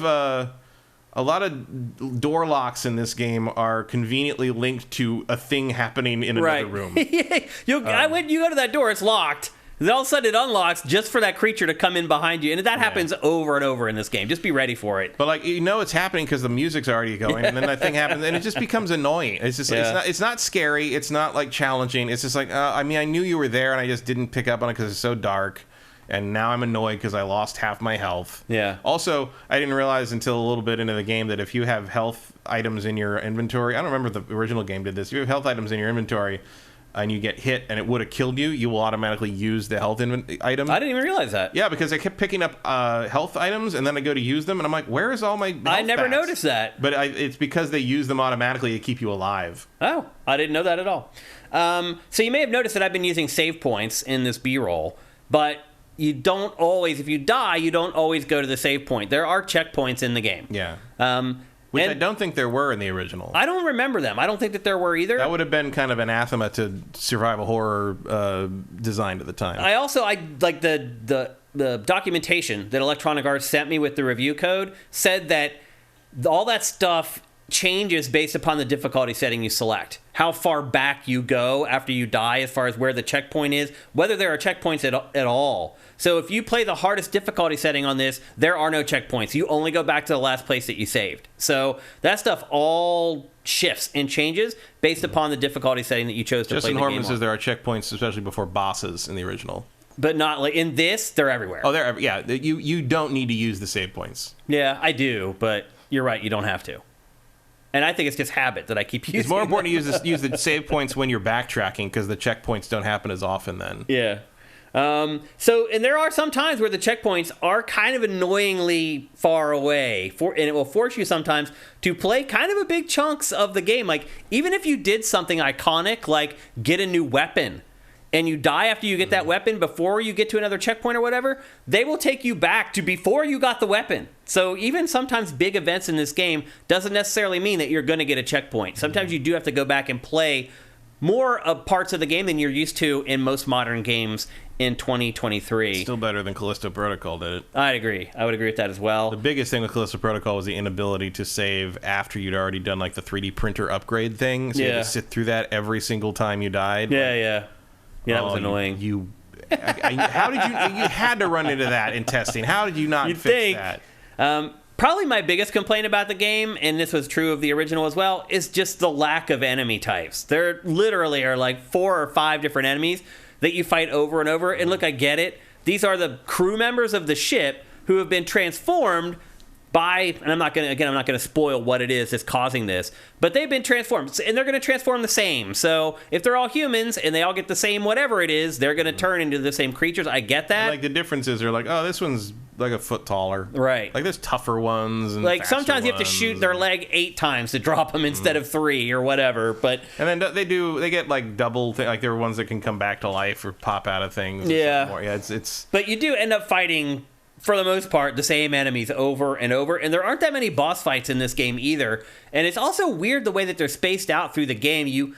It almost takes like 4 or 5 hours before you fight your first boss. And then at that point, they do start becoming a little more regular, but they're not a big part of the game, which you might assume they would be in a game like this. That's one way that this series traverses a different path from the Resident Evil franchise. Mm-hmm. Bosses are much more frequent in RE than they are in Dead Space. Yeah, I don't really miss them. What, boss fights? Yeah. Boss fights, especially in games like this that are memorable or useful or interesting or fun, are years apart. Yeah. For most of the time, I think. Like they're almost always shoot the pulsating bulbous thing. Yeah, and like I just don't find them to add much. In fact, I think as much as I will praise Last of Us 2 forever, the worst part of The Last of Us 2 is when you fight the Resident Evil boss. Yeah. Like, that doesn't fit. It doesn't make any sense. It is very out of character for that game and that series. And all of a sudden, you got to run around being chased by this big amorphous blob of a monster. Yeah. I'm just like, okay, what? Like, yeah, it doesn't really fit the game at all. And as not I mentioned, a thing I missed. Yeah. From the conventional survival horror things, and I don't miss it here either. And usually, I mean, obviously the bosses became more of a deal in Dead Space 2 and 3. Mm-hmm. It was fine. I remember liking Dead Space 2. I haven't played it in forever. I liked it. Still not as good as the first game, and then the third one was a travesty. As I mentioned earlier, the game world does get repetitive and dreary. I mean, you've been watching this B-roll. This is what the game looks like. There's a couple times where you go outside. There's a couple times where you go into some zero-G areas where you're out in space and you can kind of fly around freely. Mm. But 90% also very cool sound design-wise. Yeah. But 90% of the game is what you're seeing right now. I mean, I admit, I haven't really played a ton of this. I think I'm in the 3rd or 4th area, like tram-separated area. Because I'm just kind of done with horror games. I'll be honest with you, Matt. Like, I'm about 10 hours in, and boring. I'm on the verge of quitting playing. Yeah, it's nothing against the game. There's nothing wrong with the game. It's a great update of this game, and I do like Dead Space. Just I've done it. I've seen it, and the repetition of it doesn't really, there's nothing near the end of Dead Space, and I'm like, oh, I really want to see that again, or I really want to see what they did in the remake for that. It's just Dead Space, and I cut the limbs off of enough of these things. And I feel good about it. I'm happy. It's so faithful to the original. There's really there's few reasons to play it again. As I've gotten farther into the game, I'm like, it is pretty much the same exact game, and so the repetition, I've started to burn out on it. Yeah, and there's definitely you don't need to change too much about Dead Space 1. Like, if it ain't broke, don't fix it. But at the same time, I've played Dead Space 1 probably 4 times. And there's not a whole lot here once you sort of get your head around the minor changes to want to do it again. Yeah. I don't know. Not to take away from it, it's not really grabbing me. And then the Hi-Fi Rush came out, and that was kind of the end of that. Yeah. So because that's offering me something different, and Dead Space isn't. I'm very curious what my reaction to Resident Evil 4 will be, especially because Resident Evil 4 isn't really a straight horror game. It's been more, traditionally more of an action game with some horror elements, and whether that will carry me through the whole game or whether I'm just sort of done with the over-the-shoulder. I'll be honest with you, Matt. It drove me crazy. Like, it's annoying. I feel like the third person in this game, it's clunky. You get caught on stuff. Your monster claws. You're always awkwardly trying to spin around. I don't know. It felt like an older game to me as far as like the gameplay is concerned. There's just times where I'm like, this feels like I'm playing like a survival horror game from the early aughts, and that's exactly what this game is. I also had problems with the running. Like, the way most modern games handle running is if you click it or you hit the button or whatever to run, and then if you ease off the stick, they stop running. In this, that does not happen. So a lot of times I'll ease off the stick, and muscle memory is, okay, I need to click the stick again to run again. He'll still be running, and I'll click the stick, and it turns off the run. And then suddenly I'm walking really slowly while there's a bunch of necromorphs like breathing down my neck, and I gotta click it again to run. It's just this very little thing that I have been programmed from playing other games to know how the run, stopping the run versus starting the run works, and it works different in this game. And that caught me off guard. I have not noticed. I'm not sure what you're talking about. So in most games, if you click the stick and you start running, and you hold the stick forward, it will keep running as long as you hold the stick forward. As soon as you ease off the stick, the run stops, and then you need to click the stick again to run. In this, if you ease off the stick, he will still run. In fact, you can even change direction in this game and keep running. You can run forward and then pull back on the stick, and he'll keep running. In other games, if you did that, he would stop running, and you'd have to click the stick again to start running again. And so I do that. I change the direction. I assume he's going to stop running, so I click the stick again to run, and it actually makes him stop running. Are you saying you can come to a complete stop and then move again, and he'll still be running? Complete stop, I'm not 100% sure, but you can change directions, like a 180, and the run doesn't stop. And in most games, that is not the case. So it's just this thing, the muscle memory has been built up in my mind of playing games. I haven't noticed that. It's bothered me the entire time playing this. I did finally get over the hump, like, the last 2 hours I was playing it. But again, just something small that I noticed that kind of bothered me a little bit. But what I really noticed, Matt, playing this, and it's a little disappointing to me, is that games really haven't changed all that much in 15 years. This game is 15 years old, and it does not feel 15 years old. There's no quality of life improvements in this to improve the gameplay or how it plays. Like, most of the stuff that they've added to it are just kind of like frivolous. And it's not like a dinosaur. Like, this is like a wake-up call to me. Like, wow, the industry has really slowed the fuck down. I think that's ridiculous. What do you mean? I think it's more this genre. I think there hasn't been much in the horror genre. No, it's not. I started thinking about all the other games I've been playing, and I'm like, I can't really think of any other games that have really changed anything either. Like, it's all, since 2008, 2010, games have not changed that much, like, at all. To be able to play this hardly untouched, and to not feel older than it does, that's crazy. If you go, let's think about 2008, and go back 15 years from 2008. That puts you at 1993. Yeah, think about games from 93 to 2008. Yeah. There's no way you can tell me that the changes haven't slowed down. Well, I think it's an irrelevant comparison, because between those 93 and 2008, 3D happened. Yeah. You had to completely reinvent how games were controlled and presented. But I'm saying we've not had the paradigm shifts. Because there's no such thing as a 4D game. There might be someday. There might be some change. Well, fourth dimension is time, so I don't know how you're going to do that. I don't know what you want to change when you say that, I guess. My point is they haven't changed at all. Gaming has become way more stagnant than I realized in the last 15 years. It just has. What would you want to change? Just design. It's like, again, you don't care about innovation. I do. And innovation in what? What is missing? Anything. In anything. So how it's presented. Just something different for the sake of different, like whether the it makes controls, sense or not. If it's better, it's better. Because there is no better, apparently. Like, what are you going to change to this that would be better? My point is that I'm disappointed that these geniuses have not found better. We're doing the same shit we did 15 years ago. Because it works. Does it? Yeah. What you're looking for is called VR, and it didn't work. But it will work someday. Well, one day when you don't have to, like, plug 4 wires in and put a giant headset. But I mean, I would argue that VR should have come way more quickly, and by now it should be good. Well, we waited too long. VR couldn't have come quickly because the tech didn't exist to make it affordable for the quality. I mean, even the PlayStation VR 2, you're pushing the limits of what's affordable in terms of acceptable presentation. But Matt, there were VR games in arcades 20 years ago. Yeah, and they sucked. They were sucked, and they were very simple, but nobody tried. They just let it sit there for like 10 years and never did anything with it. Because everybody knew there was no market for it. There was no, like, it didn't enhance anything to the point that people would spend that kind of money for it. Look. And they were right, because no one did. Look, one thing I understand about this is that I've been playing games since the 70s, and most people who are watching GameFace or buy games haven't. And so To them, 15 years of stagnation probably doesn't matter. They're like, well, shit, dude. Shane, when Dead Space came out, I was 3. I get that. I'm not. I'm in my 40s. I've been playing games since the 70s. From the 70s until 2008, shit was changing all the fucking time. Yeah, now we have a 15-year period where shit hasn't changed at all. Yeah, but what I'm saying is... You cannot see the difference. I see the difference, but I'm saying that it doesn't matter because you're comparing the infancy of a technology and a medium to an established time of the medium. It's like saying... But you're saying my observation was wrong, and I'm telling you it's not wrong. I'm saying it's slowed down. I'm saying it doesn't matter. I'm saying it does matter to me. I feel like we're underselling it. I don't think we're underselling it at all because what you're complaining about here is it's like someone who was around for the silent era of film. Saying like, in the late 1910s and 1920s, we switched to sound and we changed how we shot things because we had to change how the cameras work because they had sound and you couldn't move them around as much. So now we had to use close-ups and we had to use and now we're in the 40s and the 50s and all the movies are just the same now because they're all the same. But like it's the same now because they figured it out.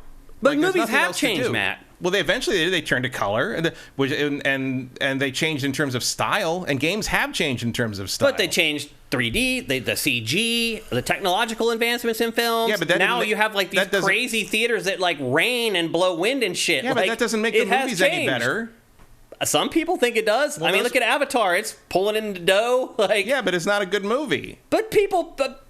so what? Is it good or is it not? If people go see it, does that mean it sucks? I don't know, man. Transformers 3 made $1 billion. Is that one of the best movies of all time? I think if you asked the 5-year-olds that went to see it, they probably would have said yes. That movie was not for 5-year-olds. It was for teenagers. Whatever. Some people went to see that movie and liked it. Like, they just did. Okay, we hated it. We thought it was a piece of shit, but some people liked it. But that's not the point. Like, you're not talking about whether people like it. Tons of people like games. Games are more popular than they've ever been. So if you're talking about populist appeal in terms of change, you don't need to do that because no one cares. They buy the stuff that already exists and works. No, the reason they keep buying this shit is because people fall off of games. A lot of people our age aren't playing games like we do, Matt. We're a fucking anomaly. We get replaced by the 12-year-olds every year. The 12-year-olds come in, and the vast majority of people our age stop playing. And those people didn't play games back when we did. They don't see the dichotomy. They don't see whether there was a change or not. All they know is that this is what games are, and this is what I buy. And to them, it doesn't matter because it's playing Dead Space for someone who's 18 right now. They're I didn't play it. What do you want? I don't Advancements, understand. Changes. Why? It smacked me in the face. That shit hasn't changed in 15 years. Again, why? What do you want to change? That's not my job, Matt. That's the job of the geniuses who make games. But the people whose job it is have apparently said, we don't need to change this because it already works. No, because they're risk averse and they want to make money. That's my point. That's the whole point of all this. They've all become very comfortable and very safe. They're like, as long as the games look better, we can keep making this shit the way that we made it. And all that matters is the graphics. I disagree with that. I'm a gameplay first guy. So I'm playing a game that's 15 years old. It's the same fucking thing I played 15 years ago. And it doesn't stand out. It's like, yeah, all games are like this. Like, I don't understand how you can't see my perspective. I see your perspective. I just think it's a silly thing to say. I don't think it matters. Like it does. No. How about this? How can you just say for once it doesn't matter to me, but I can respect that it matters to you. You never can do that, Matt. You can never. I say it to you all the time. If I disagree with you, I'm like, fine, I don't agree with that, but I respect your opinion. You never do that with me. Because you always have to say I'm wrong or I'm a fool. No, I'm not. I have a different perspective on it. That's all it is. And I think your perspective is weird. That's fine. Because it does. That's okay, but don't tell me that I'm wrong. I'll tell you you're wrong because you can't tell me an example of what you want to change. If you had an example of what needed to change, the industry is too risk averse, Matt. They're all playing it too close. The only people who will take chances are indie developers who have no risk involved with the money. Indie games are all the same big money projects are safe AF. That's what hit me. Are they? Yes. You think Starfield is a safe project? Yeah, why not? You think Cyberpunk was a safe project? Yes, absolutely. But it wasn't because Cyberpunk fucking imploded. It did not. It sold like 20 million copies. But it didn't work. It was broken when it came out. How was Cyberpunk safe? It's a same pattern. There was nothing different about it but the setting. Just like this is nothing different but the setting. It's on a ship instead of being in a haunted mansion like Resident Evil. It's just the setting. That's all that changes. Even going back, think back to like, okay, so I was like, all right, what has the game of the years been? Because I started thinking about this. What have the game of the years been for the last 10 years? None of them pushed the envelope. Last year's game of the year, Elden Ring. People splooged all over it because it was an old game that they brought into a framework that everyone was familiar with. Zelda. People lost their mind over Breath of the Wild because it was an open world action RPG that was Zelda. All right, but I'm not going to defend Breath of the Wild. You know that. But it's the truth. But are you going to tell me that Breath of the Wild wasn't a risk for Zelda? No.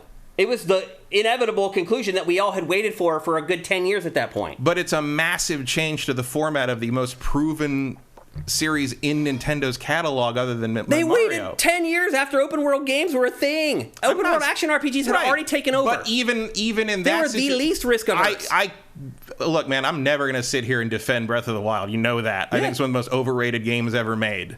But if you're going to tell me that Breath of the Wild was not a risky project in terms of what you were presenting to the fans, the least accepting fans of change, I think the fans were begging for that exact game for 10 years. That's what people wanted. They finally gave it to them. I don't think people were asking them to take the dungeons out of Zelda. No, but the open world concept and open world action I think Breath of the Wild was a risk. I do not. I disagree with that. And I think, I'll give you this, it was more risky than a lot of big games, but that just shows you how pathetic it's become. No one's taking any risks anymore with big budget games. It's just the same thing over and over. Different setting, different character. Do they like this character? Oh, they don't. We have to stop making that franchise, but we'll make another franchise that's exactly the same with a different character that maybe they like. Again, and I realize that I am right now speaking to people who are like me, who are in their 40s and have played games since the beginning. I realize anyone who's listening to this right now, who's in their teens or their 20s, or maybe even their early 30s, are like, you're insane. I'm not sick of any of this stuff. I've only been playing it for so many years. But I'm just telling you, as someone who's seen the whole arc of the industry, this last 15-year period has been the least innovative of any period ever. And innovation matters to me. Again, I get you don't care about it. I do. I want to see changes. I want to see things get better. I don't think we're getting it, other than the visuals. I just don't understand. The reason I dismiss what you say here so easily is because you don't have any example of what you want to change. Like if you were, but that's not my job, Matt. I'm not a game developer. You just want a kind of arbitrary. Matt, I didn't know I wanted Pikmin before Miyamoto came up with Pikmin. Pikmin's just an RTS. I didn't know I wanted to play Super Mario in 3D until Miyamoto made Super Mario in 3D. Well, that's not my job. A 3D Mario game was not a massive innovation. I'm not complaining about myself. I'm complaining about the game developers and the publishers who have become risk averse and don't want to invest money in new ideas and new concepts. I don't know how you can deny that. Because what new concept? Let me ask you. What was the last big budget game that you thought was innovative? Is it Zelda? Not Zelda. Again, I'm not going to call Zelda innovative because I think it was remixing stuff that already existed. I think it was a risk. I think saying something is innovative and risky are two different things. They are, but they go hand in hand. I don't agree with that. I think certainly innovative things are generally risky, but risk is bigger than that. Risk is just I don't think they're the same thing. Some things are risky and they're stupid. Like that, something doesn't have to be a good idea to be risky. Yeah, I just said they're different, but they usually go hand in hand. Risk and innovation generally go hand in hand. I mean, I don't particularly care about the games, but I would say innovation comes from things like I'd say It Takes Two was innovative. Maybe not so innovative when you consider the game that came before it, because and It Takes Two is kind of a platforming refinement of the fucking Jailbreak game I can never remember the name of. A Way Out, is that it? Yeah. I would say that's innovative. Yeah. But both again, from the same guy. But again, if you want real innovation, you got to go to VR. Or you got to play indie games.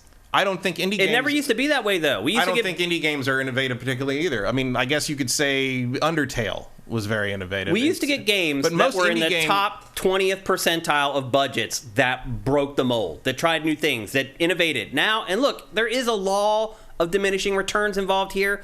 Anytime somebody comes up with an idea, that means the next person can't come up with that same idea. They have to find a different idea. I don't expect it to stay on that spike that we had from 93 to 2008. Mm-hmm. That's foolish to think that it would continue that way. But, dude, it's been 15 years. No Man's Sky. 15 years. It's crazy.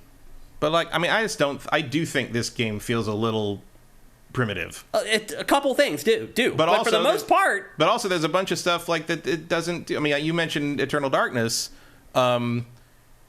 And I've been trying to think of other games that basically have as their core combat mechanic dismembering the enemy so they can't hurt you as easily. And I can't think of anything. Yeah. But this game is 15 years old.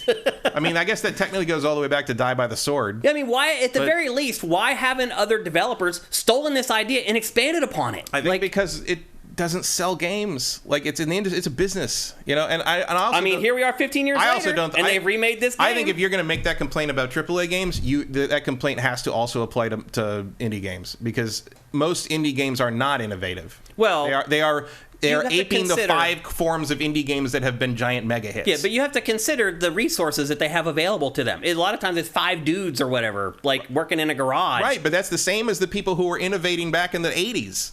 They had no more to work with. We're going to do an indie preview. To your point, we're doing an indie preview a little bit later on in the show, and you're right. Like, this year, there aren't any innovative indie games. So they are also starting to run out of creative ideas. That we know of. Like, there might be. But like innovation in the space of like big game. I mean, look, 3D movement is solved. Like, there's. I thought the 3D movement in this sucked. That was one of the things I brought up. I'm going to go ahead and say that is mostly the Frostbite engine. Maybe. Because 3D movement is... The reason you think the 3D movement in this sucks is because 3D movement is solved, and you know what proper 3D movement is, and this game isn't doing it right. By the way, if you haven't figured it out, this is the B-roll of the old Dead Space. I'm sure you guys have figured that out by now, but just in case, I wanted to bring it up. They figured it out because it's so much brighter. It is brighter, but it still looks pretty damn good. Yeah. What is this from? Xbox? Xbox One. Yeah. I mean, they are upscaling with that, but like that. I mean, it still looks pretty damn good. Dead Space was never a bad-looking game. Yeah. Even the PC version, while it doesn't really work right, it still looked pretty good. Like, there was a reason when the remake was announced, people were kind of like, "Well, do you really need to remake Dead Space? Because it still pretty much works fine." Yeah. Hello, but like, yeah. I mean, I think weirdly, I think the spaces are bigger in this. It does. It seems more open. Like it's big. It's like less claustrophobic. Yeah. It feels like. Yep. The hallways feel wider too. Yeah, it definitely feels like big. Or maybe Isaac is smaller. I don't know. But anyway, that's one of the major takeaways I had coming away from this game. I was like, wow, things have really slowed down as far as like changing games. Like, really now, it feels like everything's just set down, and either you just change the setting, you change the art style, you change the music, and it's just like almost like an ad lib. It feels like video game development has become ad libs at this point. And again, I think you mean Mad Libs. Like Mad Libs, yeah. Like, again, half our audience may not even know what a Mad Lib is, but they're these books that you would buy. They still make them? Oh yeah. Yeah. Oh yeah. That was the thing when we were young. Even if not, there's like games that involve that like they are described as Mad Lib style. So even if you don't know what Mad Libs are, you're gonna know what that. But that's what game development is starting to feel like to me. Here's the thing: what I would say to counter or explain that is one of the reasons it slowed down is because 3D games were figured out. 3D games kind of figured out their thing, what they could do, what they were good at, what they weren't good at, et cetera, et cetera. And that was sort of the big push. It's also one of the reasons, we're talking about GoldenEye. It's one of the reasons that generation didn't age well, was because that generation was a generation of figuring out, wow, that really isn't, okay, that looks better when you stomp on boxes in the new one. Yeah, definitely. When it disappeared before you actually stomped on it. You can see the whole room in this, too. There's just a lighting issue here. Yeah, the lighting's way brighter in this, for sure. In midair, that's good. It was the whole generation where they had to figure out how 3D worked, basically. And, you had things where like Mario 64 and Zelda sort of figured out how you navigated and how you locked on in a 3D space, and slowly it was refined. And I think the next wave of innovation in that regard, and figuring out a new language of a new form of the medium, was VR. Mm-hmm. And unlike 3D, which this could have happened, like there was a possibility, and Sega kind of bet on it and lost. There was the possibility that people could have rejected 3D, but they didn't. But the mass audience rejected VR. Yeah. Price probably had a lot to do with that. You can go back and forth all day on why that is. I think cost is a big part of it. Yeah. I think lack of support and lack of constant... I mean, the one thing you cannot say about the 3D infancy era is there was a lack of things to play. Like, PlayStation 1 had new releases every fucking week for a while. N64 not so much, but when they did, it was a banger most of the time. Because again, 3D was new. Yeah, they were trying to figure out new things and all that. But VR had that ceiling of, or not that ceiling. It had that barrier to entry, and no one really jumped over it. It was, it was just with 3D. It was a choice of like, am I going to buy the PlayStation, the 3D system, or I'm going to buy the 2D system? The answer was 3D system for like 95% of the people. Not me. I bought a Saturn because that's who I am. But like, VR was rejected in that regard. If VR was embraced the way the PlayStation 1 was, I think we would be seeing innovation over the last 5 or so years of that on that level. I think we would be seeing developers and the best... If it had been successful, and the best minds in development figuring out how to talk to people through this new medium. And we're not seeing it because it didn't work. Yeah. And it might one day, but I don't know. I mean, I don't know what the change is. Obviously, it was not to put out a $500 add-on for the PlayStation 5. Yeah. It's just, I'm getting to the point with my age and how long I've been in the industry where I'm starting to notice trends. It's like, wait a minute, I've been, if you've been I was playing hardcore back when this came out in 2008. I was just as hardcore then as I am now, playing just as many games then as I am now. And it smacked me in the face. I was like, this game is basically a game from 2008 and it's fine in 2023. Mm-hmm. To me, that's nuts. The further even music stuff like music production in the last if I listen to tracks made in 2008 versus listening to a track that is made now, you can hear it. You can hear the advances in music production, particularly with electronic music. Like just the way that the sounds are formed, the way everything is mixed. Like I feel like our medium is getting stagnant, Matt. That scares me. It doesn't scare me at all. Stagnation is not this. It's not stagnant. Because execution gets better and better. Innovation is not the only place you determine stagnation or freshness. Every time, the more and more mature a medium gets, and the more refined everything gets, the more it becomes just refining things over and over again and making them better and better. Until you get to the point where we're at right now, where even like a fairly small developer, like the people who made Stray or Hellblade, can make Stray or Hellblade. The games that look good with minimal. Budget and investment, but they look as good, and they get across their ideas, and they get what they're after done in a way that you just couldn't 10 years earlier. But again, I think that's all technology. I think it's just because the hardware. I don't think it's creativity on the part of the developers. What do you think 3D and 4DX or whatever and all that stuff you listed about modern movies is? That's just technology. A lot of it, make the movie any you're better. right. A lot of it does rely on advancements in technology. Like you said, if VR and this has always games have always been technology first. Yeah, always. But my point is, I don't feel it's like I said before. Like innovation in games tends to come from, oh my god, we can do this now. Yeah. And I think we're out of that for 3D games. I don't see them using the power of these machines in an innovative way. It's like we're going to make the character models look better. We're going to make it so you can see farther. And we're not going to use fog to hide the horizon or whatever. But instead of, like I've mentioned before, like somebody needs to make a game kind of like the Dead Space rework where it's just room by room and you really use the power of this hardware. You never go outside, or maybe at the end the reveal is going outside finally. You're escaping something, and then the payoff to finish the game is you get outside or whatever. A little bit like Stray actually was. But to do what? I guess is what I'm saying. But my point is so then you can use the power of the hardware in more interesting ways for AI, like enemy AI. That is always going to be a dead for end. Enemy variety. They say that every generation and every boost in they never use it for it. Because it's very, very hard and it's not worth it. Like, people don't notice advances in AI are some of the biggest technological advancements of the last 5 years. In terms of AI, like any art AI, direction, any but not kind of video AI. game enemy AI. That's not. That's because it's very hard to do and it doesn't actually change much. Because people don't want smart enemies. They want enemies. They don't have to be enemies. They could be teammates. Well, that's not a thing that is. What do you mean it's not a thing? There's NPCs that fight alongside you all the time. Is that going to sell more copies? Is it going to change anything? Like, when's the last time an AI teammate made a difference to you? I mean, teammates make a difference to me in every game I play, whether they act smart or they aren't, or whether they shoot stuff and it actually doesn't do any damage. All that stuff matters.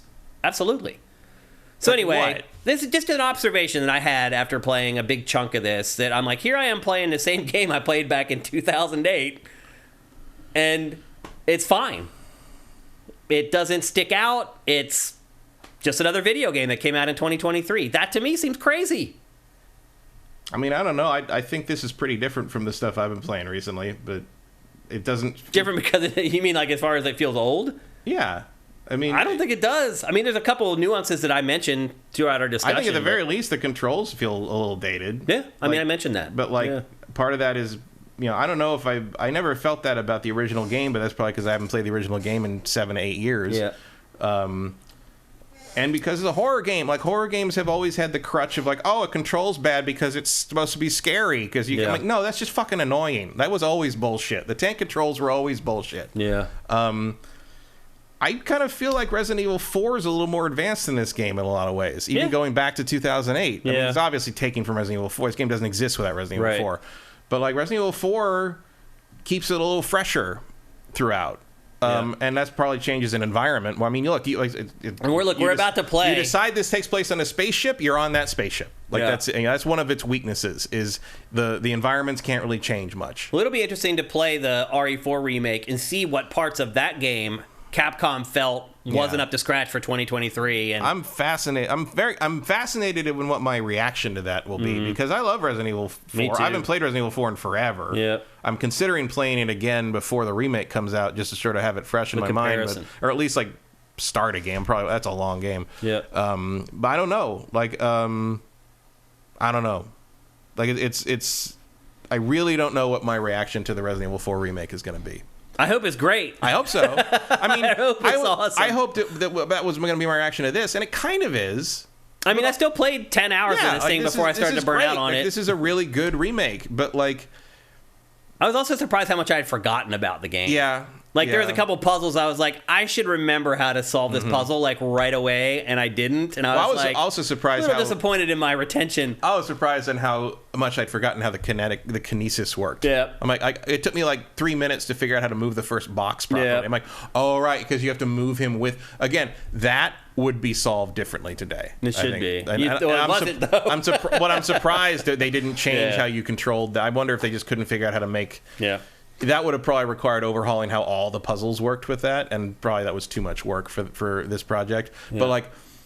But I feel if you were going to do a telekinesis ability in a modern game, you would do it very differently, and you would probably switch it to use the right stick to direct the thing you're using. Once you have it up, you just use the right stick. And this one, you literally have to move Isaac's angle and body and direction to make it move in the direction you want it to go. And first, I thought it was stuck, and it was I don't know. Who would you recommend this to, Matt, to buy right now at full price? I mean, probably Dead Space 1 fans in the first place. You would recommend it to people who really liked the first? Yeah, I think so. The first time around? I think if you're ready and aware that it's just the same game again with some tweaks. Yeah. This is great. It's a really good remake. If you like horror games and don't have anything to play in terms of the third person sort of run around corridors and shoot things horror stuff, is pretty good. Also, if you're a fan of dismembering things, there's very few. I can't think of a lot of other games that are better. Obviously, tons of games have dismemberment, but I can't think of too many that use dismemberment as a gameplay function mechanic in the way this does. Yeah. In the way that cutting an arm off something makes it come at you in a completely different way. Because I will say this: Eternal Darkness does not hold up as well. No, this game. Granted, that's from '97, so it gets a pass. That's 2002 or something. Eternal Darkness? Yeah. Was it? It was on the game. Oh, you're right. You're right. It was gonna be 1997. Yeah, it's originally supposed to come out for the N64 on 97. I played the N64 version at E3. At E3, I did too. It was almost done. Yeah. And then they canned it. I remember that year. That was an amazing year. I think, was that 99? Yeah. 99, because I think that was the year I played 3 things on the N64 that didn't come out until the GameCube. Dinosaur Planet, and Cameo. Yeah. Yep. Rare. Those were the days. I would actually struggle, Matt, to tell someone who played the original to buy this at full price. I think if you haven't played the original in more than 10 years, if you played the original when it came out and you haven't played it maybe since that gen, it might be time. Maybe. I would probably still recommend to those people to maybe wait for the first price drop. If you are younger and you've never played Dead Space, I think you're probably going to love this game. Because I would love to play this again for the first time. Yeah. Impossible. But if you've never played Dead Space, I would recommend buying this at full price. And it's 15 hours, 16 hours long. It's not. Yeah, it's respectable. It's not so short that you'll feel ripped off, but it's not so long that it drags on. And there is a new ending if you play it a second time. Oh, really? Stupid. The New Game Plus has a new ending of some kind, which is I would just watch that on YouTube. Like, you're just kind of being a dick Yeah. at that point. I think. That's not innovation I can get behind. It would be cool if they only could... giving me the real ending after I played the game twice. What is this, Ghosts and Goblins? We already did that. It would be cool if somehow they had your save data from like Xbox Live or something. Yeah. And if they knew that you had already finished it once, they would just give you the new ending to watch. But they can't do that. So because our saves have not been pushed forward from that far back, unfortunately. No, I mean, my saves from the last gen, but like Xbox 360. No, I think you could transfer some saves from Xbox 360. I remember doing that on the Xbox One. No, really? But I'm sure that didn't carry over. I remember I definitely remember transferring my save for Rock Band onto Xbox One. I think they made it. It was like a special. That case, was a special though, thing where they for went out of their Rock Band, way to make sure that would happen. Yeah. Yeah. You could upload save. I can still actually get 360 saves from a cloud. Can you? On some things. Yeah. Oh, wow. Okay. Some of the backwards compatible. So maybe they could have done it. But it's the backwards compatible stuff that's still literally the 360 version, not like an updated new version of it. Yeah. Like if I wanted to play Red Dead Redemption and import my save from the 360, I could do that. Yeah. Let's see what you guys are saying. Justin Ormer, I prefer this method of unlocking a secret ending rather than collecting Riddler trophies, to be honest. Yeah, that's true. I can't imagine how you do that on this. It'd just be cluttered with more shit. Erebus says you absolutely can move a 360 save if they were cloud saved. I don't think I ever did that, though. You can. Yeah, I've definitely done that. I wonder if I could boot up my old 360 and still transfer the stuff. Yeah. I've definitely done that. Huh. Yeah. I mean, you'll have to sit there and let it update and stuff, and it takes it. You want to see innovation? It's not innovation. It's just technological. But you'll see how long it takes to upload a fucking cloud save on the 360. There's an experience. I mean, we've been dealing with that, and now it's just like boom, transferring the stuff from the Wii. Like that took forever. For whatever reason, all the cloud stuff. Where you hook them up through like the thing, like you just sort of left it for 3 hours and hoped. And it had that animation where like people were getting on like a plane or something. It was like you're just like, oh my god, could you have just made this faster instead of spending all your time making this funny little animation? Yeah. So anyway, there you go. That's the Dead Space refurb.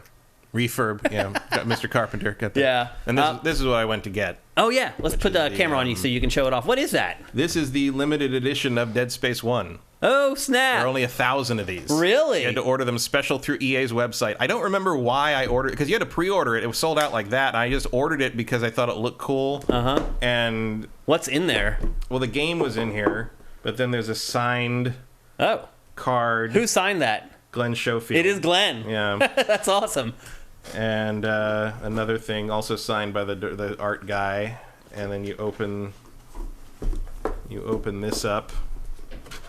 I haven't opened this in years, but it's got like the patch for the Ishimura and little art book and a little, I think this is a comic, like graphic novel making of thing. And then this is some kind of PC. What is it? Dead Space bonus content disc. So it's got like behind the scenes making of stuff like that on it. Yeah, they did this for this and Mirror's Edge and whatever the third game in that kind. Remember that they had the 3 games that were like, we're doing new IPs and we're gonna branch out and do crazy. It was this and Mirror's Edge and something else. Was it Dante's Inferno? That might have been it. Yeah, it was right around that time. Yeah, that sounds. It's like the last original IP that EA released. That sounds like it might be right. And this is, what is it? Oh, this is the PC version, I think, right? Yeah, no, this is the animation, the Downfall. Oh, right, Downfall. The prequel. Yeah. And then in here was the 360 the actual version, game which disc. It's on my shelf downstairs. Yeah. Why would you?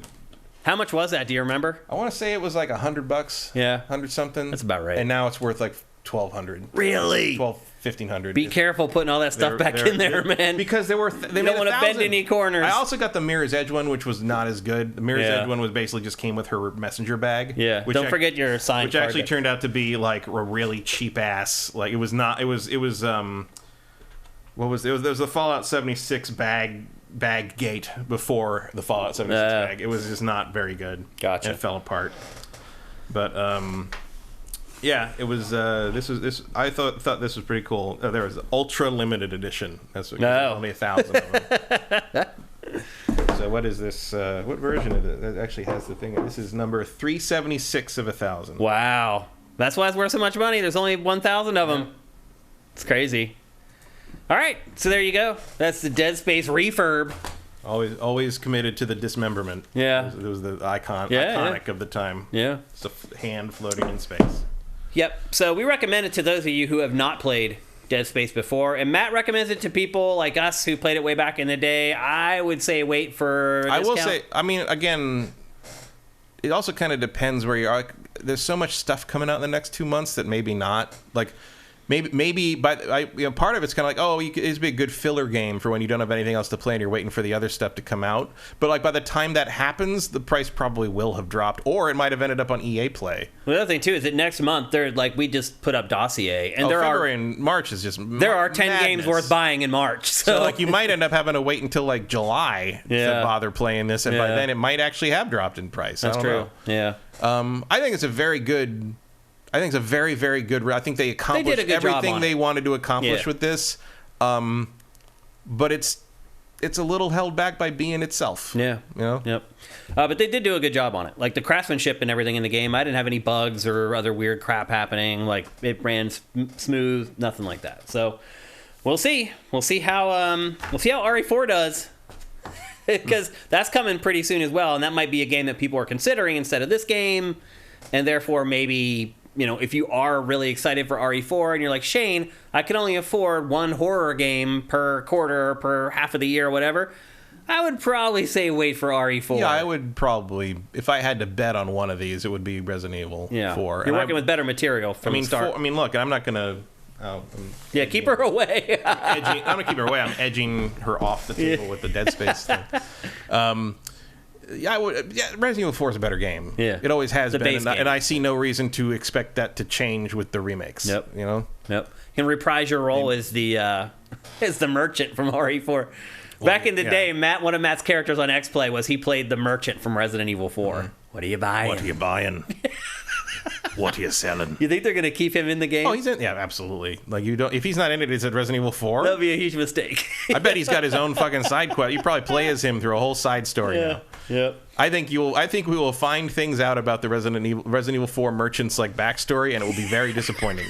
It'll be one of those things where you should never have elaborated on that. Well, remember the merchant from the latest Resident Evil was memorable again. Yeah. It was like the first time, and he mentions him. Right. It was the first time they brought that concept back to Resident Evil, where the merchant was like this legit character that you actually cared about. Yeah. And I would just like magically appeared and like never quite explained what he was doing or why he was there. Yep. Okay, there you go. The Red Space refurb. Next up, we're going to talk about one of the reasons why everyone's leaving E3, because everybody just wants to do pre-recorded facsimiles of Nintendo Direct, where you control everything, you know what's in every frame, you don't have to worry about somebody botching their presentation, you don't have to worry about the game crashing live on stage, you don't have to worry about people booing, if it being immortalized throughout all time, you don't have to worry about... There will never be another Ridge Racer. Right. You don't have to worry about any of those mistakes anymore. There will never be another 1 million troops. 1 million troops, yep. That'll never happen again. And look, that's a shame to some degree, because I was in the third row center for that PlayStation E3 conference. Yeah, I was at that Konami press conference too, man. I mean, I could not believe what I was seeing, and I feel kind of like E3 in general. I do feel sad that no one will ever get to live that again. Or the Zelda thing where they unveiled Twilight Princess for the first time. And there were literally people crying on the floor. Like that stuff's never going to happen again. I mean, that was not a pleasant thing to be around. No, it was awkward and weird. But cringe. But it was a moment. Cringe was not a term then, but that was very. It was cringe. Yeah, absolutely. But all that stuff is gone now and replaced, and in its stead is the Direct. And now it's funny. Obi-Wan 9000 even points out a good recent one. You have phones, right? Remember that? When people freaked out about Diablo Immortal? Then there's TV. As soon as you put somebody on stage, I mean, the only thing anyone remembers that Peggle guy for is that weird thing where he did Peggle 2 and he did like the fucking Iron Man landing for no good reason and said Peggle 2. Why? Why did that happen? Don't ever let these people out in front of. Then there was TV. That was the Xbox press conference. Yeah, Xbox One unveiling. With a quick side journey into ESPN territory. Right, yeah. All that great stuff is gone forever, and instead we get Directs. And in fact, Xbox and Bethesda didn't even try to come up with its own name for them. Nope. It literally called it Developer Direct. Yep. Whatever. That's kind of embarrassing that they couldn't come up with their own name for I mean, them. it covers the subject. It does. I mean, we know what they are thanks to Nintendo. Like, I'm so, I kind of appreciate it. It's like, we're not busting the thesaurus out for this one. Nintendo doesn't have a copyright on Direct. Fuck you. Like, and I will say this, it was good. Yeah. Like, it was a good Direct from Xbox. Especially because they prepared you ahead. Like, Starfield's not here. Yeah. Like, just because it's probably going to get its own. Yeah, absolutely. My guess. Literally like a 30-minute. And you got to put Redfall out first. Yeah. Like, you can't. Starfield's a distraction right now. Like, you're just going to overshadow all these other games that need to have their own time. Yep. And they did blow out Redfall for the first time, and now I can finally talk about it because I've been... Jamie Kennedy from the Activision press conference, there's just tons of them. That whole Konami press conference had like 20 things in it that we lived in a moment of time that will never We were very lucky to be there. Wii Music presentation, Rock and Roll 458 reminds us of... It just goes on and on. Those things are never going to happen again. It's just not. So anyway, Xbox and Bethesda teaming up now for their Direct. They finally blew out Redfall, and I can finally talk about it a little bit. I mean, like, hinting about this game for weeks and weeks. I've been in the beta. And now you see why I was saying it's not really Left 4 Dead, but it kind of is. It is an open world Left 4 Dead, I guess is the best way to describe it. The concept of the safe house is the same, but you're not, as I kind of hinted in the last couple of weeks, you're not just like running in a linear path from one safe house to the next. And that really has kind of, especially through Back 4 Blood, has sort of been revealed to me. Is like, that's what annoys me about the Left 4 Dead formula is the cattle chute. Yeah, it is. You're running down the point A to tunnel. point B thing. Yep, and this is open world, and you can really choose whenever you want to take on missions. You go to the safe houses to get your missions from a bulletin board, and that's where you can sync up and you can play with 3 other people. You can choose whether you want to do it on your own. You can choose whether you want to play it with 2, 3, 4 players. And I know the big question everybody's asking is, how does it scale? I'm a little nervous about talking too much about anything that wasn't in this presentation, honestly. But I did watch this presentation really closely and took a lot of notes so that I was sure that I could share as much as I could. I don't think I'm allowed to talk about the balancing yet from like 1 players to 4 players. So I won't. But there's plenty of other stuff to talk about. Unfortunately, because that's my only real question. It is what most people's questions are. Can I play this without other people? And have it work well. Yeah. Well, Left 4 Dead, as soon as you remind me of Left 4 Dead, that means I'm not buying it because I can't play it solo. Well, I'll say this. It's not as much like Left 4 Dead as you think. How does that make you feel?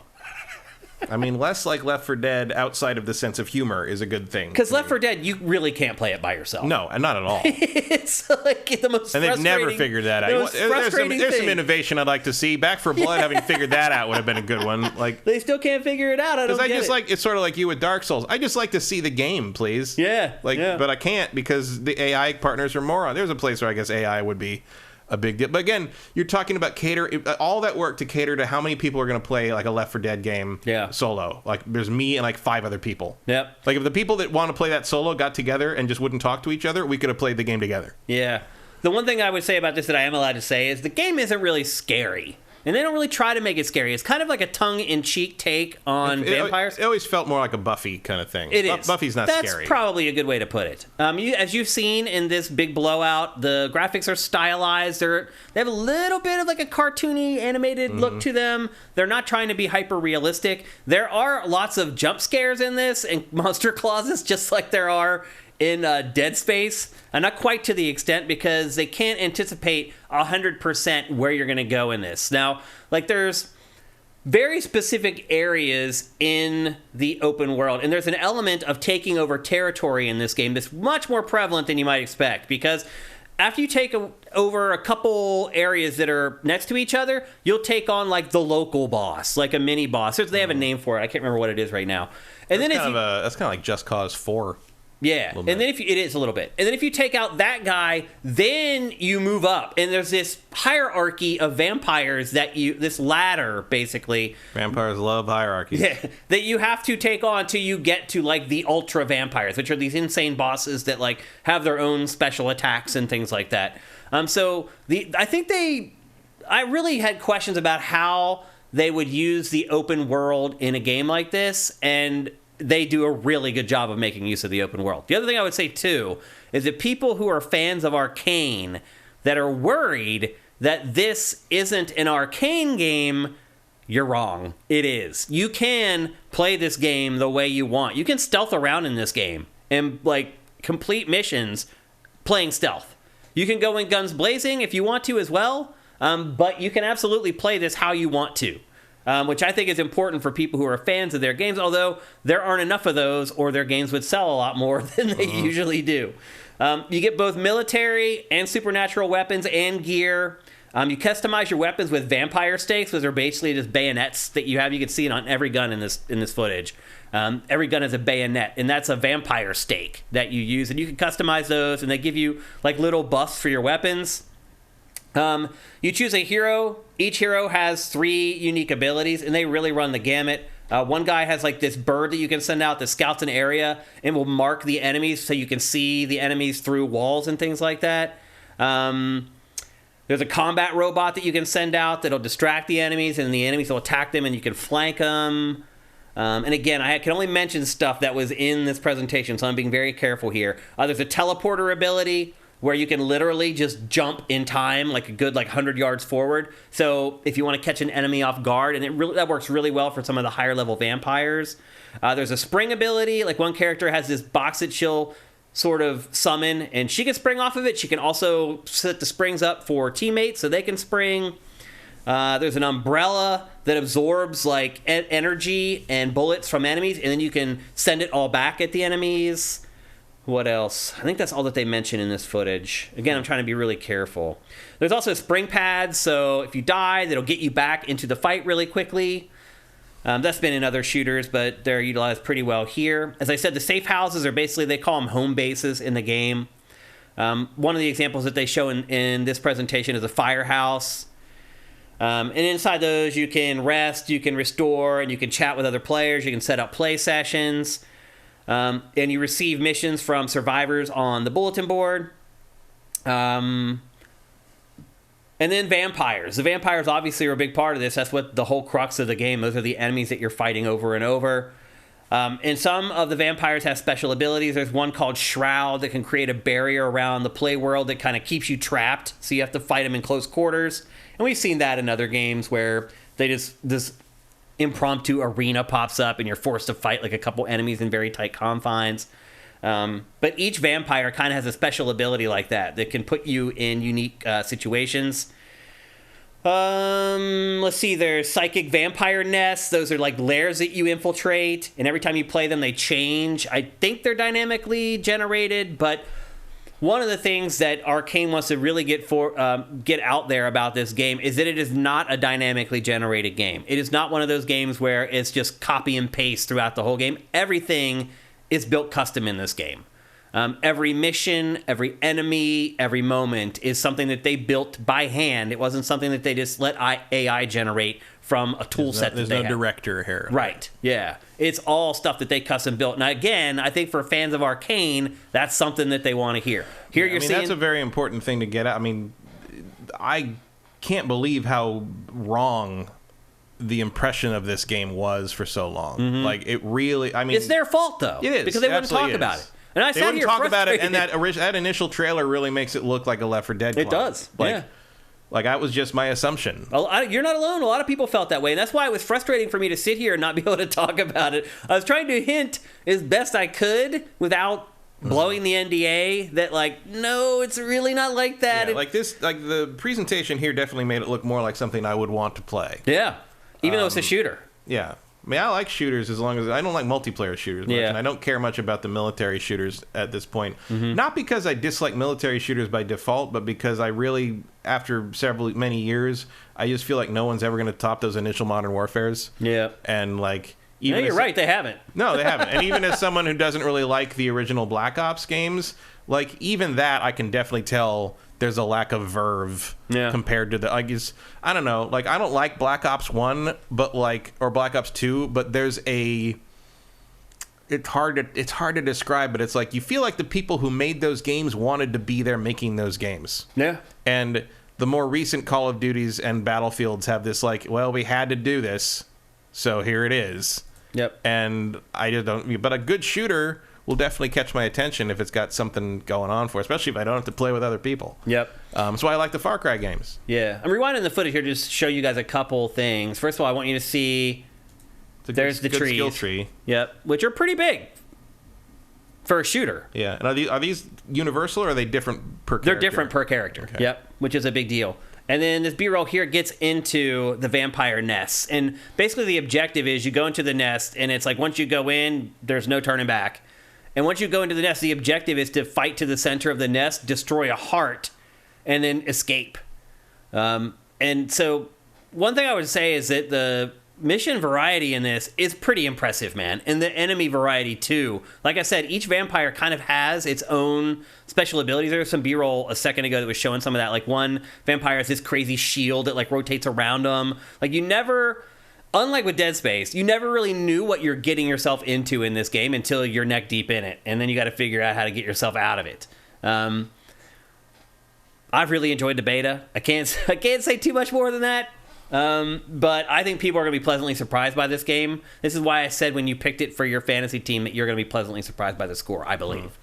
Any questions that you had other than the scaling after watching this? Not really. Like, I think the only question I have left is only going to be answered once I get my hands on it. Like, it's going to, kind of like the Arcane thing. It's like, I have the opposite question about Arcane because I don't really like their games that much. Yeah, I'm not a huge fan either, generally. Like, I just don't. I just gonna have to depend how it feels to play. Yeah, that's all. They're gonna still. And you're right. Arcane's games don't always feel great to play. No, there's a slidey. The shooting weird, always feels a little weird. And this is a shooter. Yeah. But like, just how often, because Arcane's games haven't really relied on shooting that much. Maybe Prey had more shooting than usual. But there's even as much as I did like Prey, but like they have a thing where it's sort of like Arcane games and I never quite agree on where the sight is pointed. Like I think that was a headshot. I know you think it was 3 inches above their head, but I really don't think that's true. You seem to be using the same aiming system as Uncharted 1. So I'm curious with this thing that seems to rely very heavily on the gunplay working properly. How am I going to feel about that? I don't know. Yep. I can't say much more. I've pretty much gone through all the information that was in this direct, and that's all I can talk about. But I would say this, keep an eye on this game. They announced its release date. It's coming out on May 2nd, so not a ton of time to wait before it comes out. But yeah, it's I will just say this. If you're a sifter and you use Sifted, follow this game. Because one, they don't release much media. Right now we have this trailer and that chunk of gameplay. And that's all we have on this game that they've released publicly, which is crazy. But for whatever reason, I don't know why they're playing it this way. Because you're right, a lot of people were misled on what this game was because they just weren't sharing. I mean, they might be saving it for like big major like multimedia campaign closer to release. Yeah, maybe. But you probably see ads for this on like basketball and football. Not football because it won't be the right time of year, but like baseball. Does anyone spend money to advertise on baseball anymore? Not that much. Ad rates are pretty low on MLB games because it's like 200,000 people watching each one. Their TV ratings have really went in the toilet. So anyway, again, that's Redfall launching May 2nd. The second big game that they showed off, finally, Forza Motorsport. Finally got an update on their big racing sim and... Still wouldn't commit to a date. No, it's 2023. They swear it's 2023. Yeah, but we've been burned by that before, haven't we? After waiting like 2 years to get an update on this game, they really didn't provide a whole lot of information. Like, the only nuts and bolts they gave us was that there's a new track called Kyalami that's set in South Africa.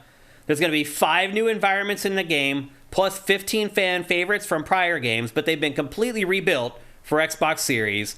It'll feature more than 500 cars, and 100 cars that are brand new to the franchise, and there are more than 800 unique upgrades available in the entire game.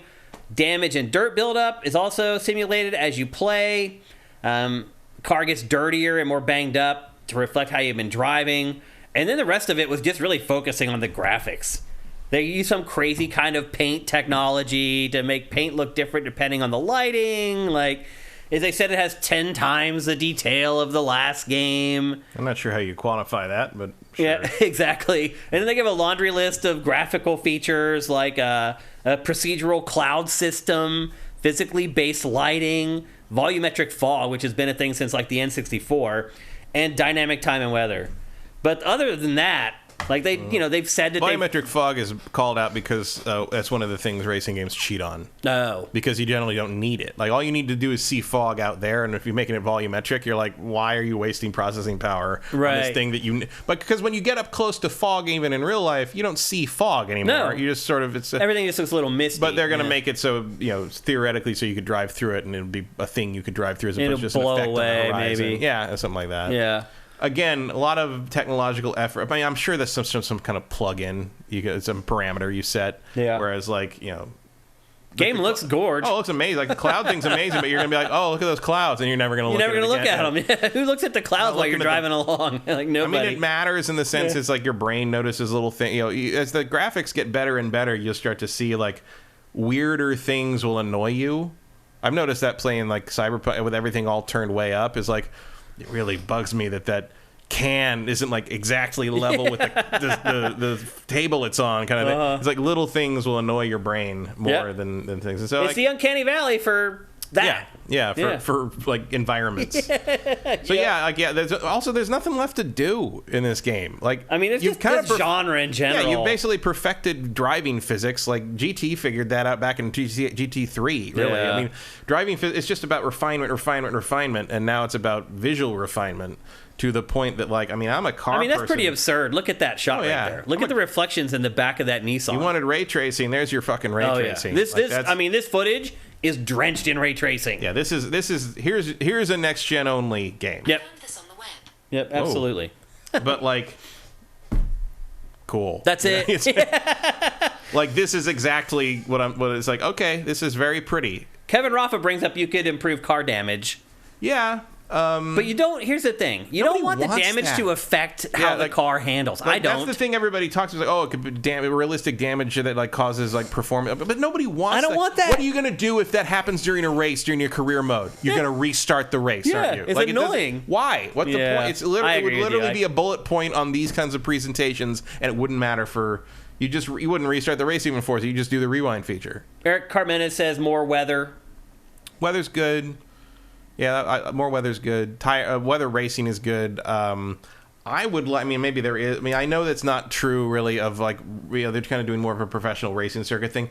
I always found the Metropolis Street Racer, like Project Gotham style, like city racing stuff more interesting. I'd agree. There's no reason why these cars can't drive through the city. They could absolutely, and they do. Like there are city. Obviously they're not all just official. But GTA gets too wrapped. Gran Turismo gets too wrapped up in like the circuit tracks. Mm-hmm. But like circuit tracks are fine. But I want a little real world stuff here. I mean, I just don't understand. They don't have to be all on tracks. No, a lot of these feel like they always have to be at the official Nürburgring. Like it has to be at all these legendary tracks. That's fine, but it's okay to drive those cars over other places. Suzuka's great, but like I don't need to race 40 times on the same track. Exactly. And I know that's real. Like that's what you do if you're a professional driver. But it's like that's not interesting. DLC, Matt. It's all coming as DLC, which it probably will. That's probably exactly what will happen. But like this is also what that's.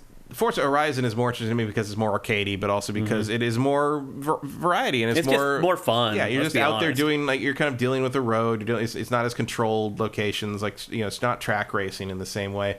The one thing I think Forza Horizon falls short on is what I was just talking about, like the Project Gotham experience, where you have this kind of that was the cool thing about those games was like, what cities are they going to do? Like you get to drive the to whole kudos system was an interesting way to play too. I mean, that is basically the level up system in Horizon. Yeah, like that. It's weird how like that's the little things like the kudos system in was it Metropolis Street Racer was the first. That was the Dreamcast one. Yep. That system. Going back to innovation again, that system changed racing games. Yeah. Forever. Yeah. Why can't we find something else to do that? Because we really need some innovation in this genre. But that's how small it can be. The changes can be to make a big difference. Absolutely. And that's the thing that keeps you hooked on Horizon for hours and hours is that constant dopamine, serotonin push of the button. It's like, I earned a thing. I got a thing. Yeah. Wheel spin. Got to do a thing. Yeah. Like, that all comes from the kudos on that original game. Yep, absolutely. And it can be that small. Are you excited for this game at all, Matt?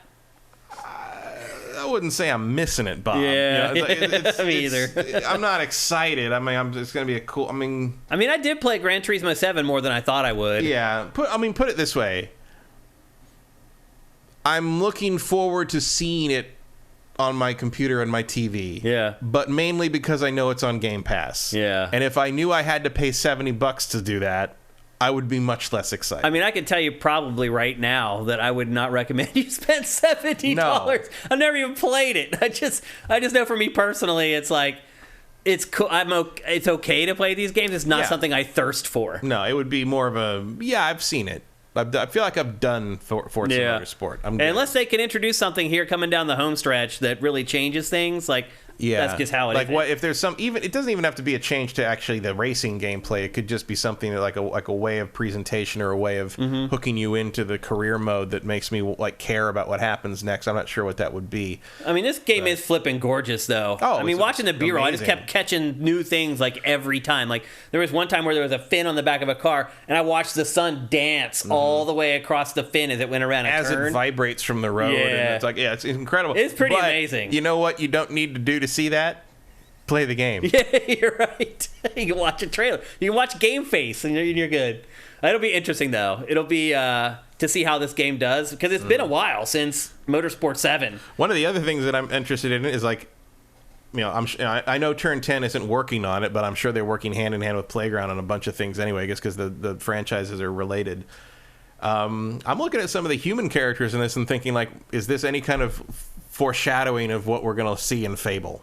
No. How much improvement have we gotten on the human? Because you remember that the people in the older Forza games are woof. Well, Fable stylizes its humans. Oh as yeah, well, but I mean, people made fun of Gran Turismo for having the cardboard cutout audience members for so many years. But like some of that was maybe preferable to some of the stuff we got in Forza in terms of 3D animation. It was honestly embarrassing at times. So by the way, this is Forza 7. So this is a game before this one. I just wanted to pull up some B-roll so we could get a comparison. Is this Xbox One? This is, yeah. That was the launch game Xbox. Yeah. I don't think I've ever played this. Oh, really? Because I didn't buy it when it came out. It still looks damn good. Yeah, it still looks all right. Especially because it's so scalable. Like you put it on a Series X, it looks even better. Yeah, I mean, it doesn't look like what we just saw, but it looks pretty damn good, dude. It's up there. I mean, it needs the ray tracing, but it still looks nice. I mean, are what we seeing, is that a $550 upgrade? What we're seeing with the new game? No, I don't know. I mean, maybe. Like, depends what you care about. Yeah. You know? Like, if that's your thing, if you want just these ultra realistic car. I mean, just look at this. I mean, it looks damn good. Like the sun's dancing across the bodies on this too, and I know the lighting's there. It's flatter. Yeah, it's flatter. Definitely flatter. Yep. And I mean, you can totally tell that those clouds are not procedurally generated volume. I don't know. You can definitely tell it's the sky can be a photo for all I know. I don't know. I look at it 3 times in a race, and that's about. If you're looking at the sky, you're not looking at the track, and you're going to lose. Yeah. So as good as the new Forza looks, it's not that much advanced from what we had before. Yeah, I mean, it is very much. It's Madden's shinier helmets this year, or rounder helmets. Yeah, it happens to come out every. They're round this time. I mean, you're right though. I mean, this is flatter, and some of it has to do with the weather. This is like an overcast day. Yeah, it's an overcast day, but there is. I mean, it does make a difference. Yeah. It just I don't know if it makes, and it makes a difference in terms of what you want to download from Game Pass, I guess. Yeah. But like, without that, I think I would struggle to be, particularly interested in just a much prettier racing game. That's the other problem with the circuit stuff. Is I've raced these tracks like hundreds of times. Them. I now know them by heart. Yeah, like there's nothing to learn anymore. I know. That's why they need to get out and find some new areas to race. But anyway, that's Forza Motorsport. It's coming this year, but we do not have a hard release date for it yet. Next up, definitely the biggest surprise from the Direct. A game that none of us saw coming. A game called Hi-Fi Rush from Tango Softworks, Shinji Mikami's development studio.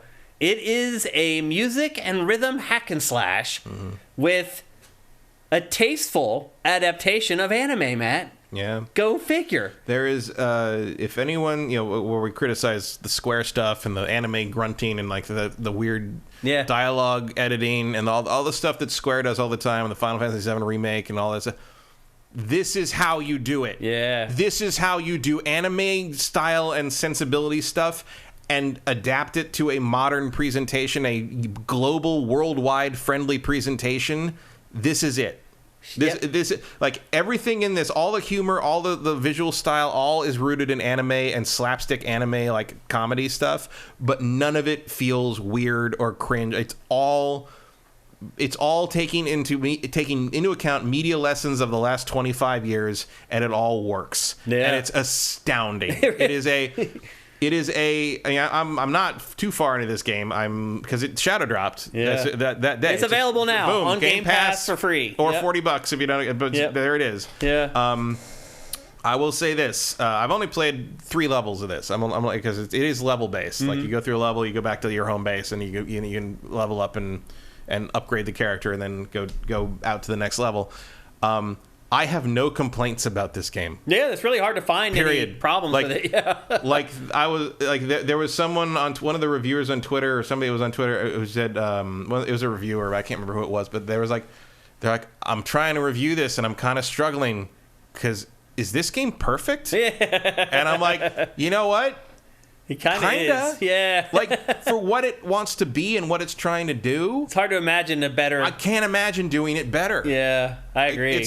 It's remarkable. The only thing I can maybe think of is I would have maybe liked some kind of sync test for the latency of the display. Yeah, for the controller. Yeah. Because you have to kind of... I mean, you can't really change the game to fit with that because you can't change all the animation in the game to lag behind the rest of the game. Mm-hmm. But it would have been nice to have a test thing that kind of told me how bad my lag was so I could... so I could know where I need to kind of adjust when I press the button. But also, they're very forgiving about that. Like, you can just hammer the button. It still count. Like you don't lose your combo just because you press the button between the beats. Well, sometimes I push the button at 16th time, even though it only needs me to go 8th time or a quarter time, and a quarter time, and it still catches it. Yeah. So it's not like a rhythm game where if you like a Guitar Hero or something where if you press the button on those between time notes you'd lose the combo. Right. No, you can if you want to just hammer the button. You can do it. You'll get the combo. Yeah. And that's how the game works. Like you literally slash and hack in time to the beat. Every single animation in the entire game is to the beat of the music. Yeah. Even in this cutscene. Yeah, it's insane. Even the editing, even the camera moves, even his arm movement there. Yeah. Everything is to the beat. And if you hit the button to the beat, you will get bonus damage and bonus combo hits. If you do not, you will still do a combo and do damage. Like it's not punishing you for not getting the rhythm right. It is rewarding you for getting the rhythm right, and the baseline game still works even if you have no rhythm. This feels like a game. It's remarkable. It really is. This feels like a game that was kicking around at Tango for a long time, and Bethesda was saying, nope, there's no way we're going to publish that game. This is a dead end game in terms of like mass appeal. You're never going to, but it should, but it won't. Yeah. But maybe it will now that they did this with it. Because it's basically free. Basically free, and. But Microsoft was like, oh, Bethesda, you wouldn't publish that, but we will. It's like, we want content. We need anything we can get for Game Pass. We put that Tapestry game out, we're absolutely putting this out. Come on. Exactly. And as it turns out, this game is like amazing. Yeah, and it doesn't hurt that it brings back some very nice Jet Set memory. It does. Absolutely. Yeah, this is the most pleasant surprise that we've had in the games industry for quite a while. Yeah, we don't have a lot of those anymore. We barely even knew it existed. And then it comes out and it's available as soon as the direct happens. Yeah, that moment and through, just very nice. Yeah. Very well played all around, top to bottom, like no notes. Again, this was a great direct, like in general. For their first one, I mean, they had to come out strong, and they did. They showed games that are coming out soon. They showed a game that's coming out now that turned out to be amazing. I still can't believe that this was made by the same people who make games like Ghostwire Tokyo. Yeah. This will probably be more successful than Ghostwire Tokyo. I mean, critically, it already is.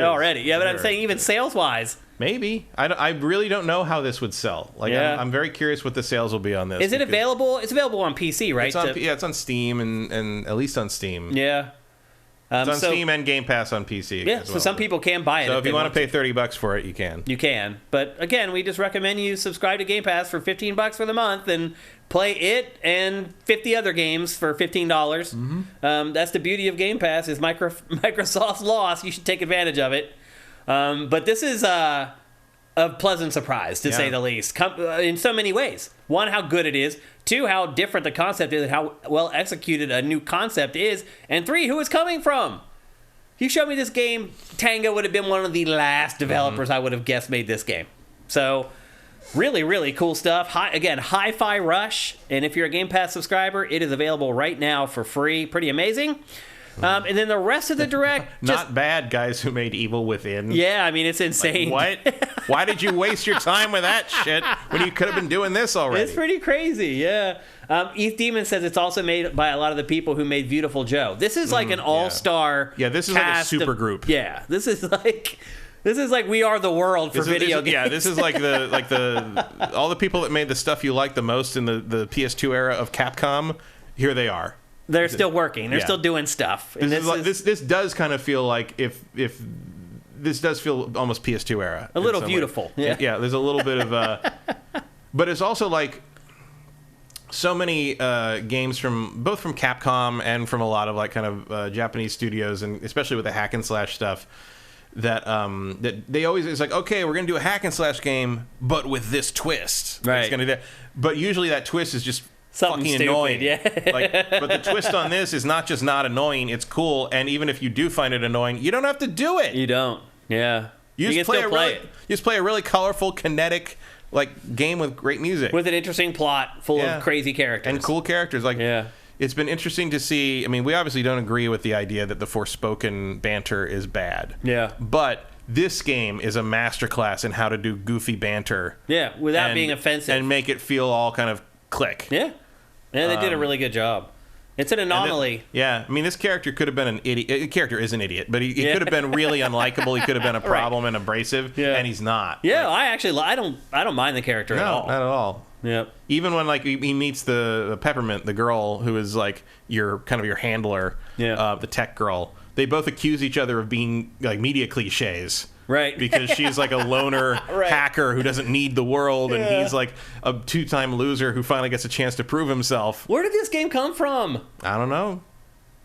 Somebody wasn't paying attention and gave somebody a workstation, and then it was too late. Shneaky's asking what the genre of music is. It's like rock. Yeah, general rock. Like, it starts out, I thought it was going to have licensed music at first, because it starts out with a song from the Black Keys. Yeah, the Black Keys. Lonely Boy, or whatever it's called. 9 Inch Nails shows up later for a boss fight. And stuff. Like, it has a mix of licensed tracks for big moments and original music for kind of the general levels. Yeah, and the original music is just generic rock music. That's what it does remind me a little bit of, like, what you'd hear in, like, something like Jet Set Radio. Mm-hmm. Although Jet Set Radio had more verve to the music choices. A little more electronic too. More electronic, more lyrics, but it's catchy. It's all very catchy. Yeah, I thought the music was good. Not the original stuff for the game isn't outstanding, but it's good. Like, you don't notice it. You're not like, oh god, this song is so terrible. Like, and it does, as Matt mentioned, there is some licensed stuff sprinkled in throughout the game, so you still get some of that stuff. So again, it's basically free as long as you subscribe to Game Pass. I don't know why anyone wouldn't be doing it at this point unless they don't own a PC or an Xbox. That's the only excuse you have to not spend $15 a month on Game Pass. It's just a no-brainer. The rest of the Direct, not as compelling. Yeah. Minecraft Legends, they announced the release date for that. It's coming on April 18th. I was kind of surprised that it has a story-driven campaign. I kind of thought it might be one of those mission-by-mission things where there's just like a little bit of a text bubble that pops up. What is this his established character? What is that his nose? Like, what am I looking at there? Yeah, it's supposed to be his nose. You know, I'm about as well-versed in Minecraft as you are, Matt. No. So don't ask me too many more questions. I won't have any answers for you. But I'm so confused by some of the Minecraft. Like, one was looking up, like, you know, PC games that show ray tracing really good to see and like the number one on a bunch of lists is Minecraft with the ray tracing turned on. I'm like, okay, no. I mean, the art style, I could see where it might be kind of cool, but yeah, I don't know. Yeah, I agree with you there. They did introduce, there's a PvP mode coming to this, which was kind of the big announcement for the Direct, where you build a base and then lay siege to the opposing team's forces. It's coming to Game Pass, of course, PC Game Pass, Windows, and then Xbox. It's also coming to PlayStation 5 and 4 and Nintendo Switch. So this is one game that Microsoft is not keeping to itself. Yeah, so, Microsoft does that. I don't know why everybody's so worried about other stuff. About Call of Duty and all this. It's like, if there's more money in it, leaving it on the other platforms, Microsoft will absolutely leave it on the other platforms. Yeah, I mean, it's proven it over and over again already. I mean, I don't know what more proof anybody needs. And then the last thing that they showed was the Elder Scrolls Online Necrom, which is a new expansion that's launching in June. And that was pretty much the first ever Direct from Xbox and Bethesda. And imagine, Matt, once they get Activision in there, these Directs are going to be insane. I mean, it's basically like a little mini E3, like every time they publish one of these, because they have that many developers now. It's crazy. Yeah, they just need to start getting them out. Yeah. And I think that's going to start happening pretty soon. Redfall, obviously, is one of the first. So no, I think this, like I've said, this year is going to be where you finally start to see all those developer purchases pay off for Microsoft, or start to pay off. Yep. What letter grade would you give the Direct? I'll give it like a B. Yeah, I'll give it a B+.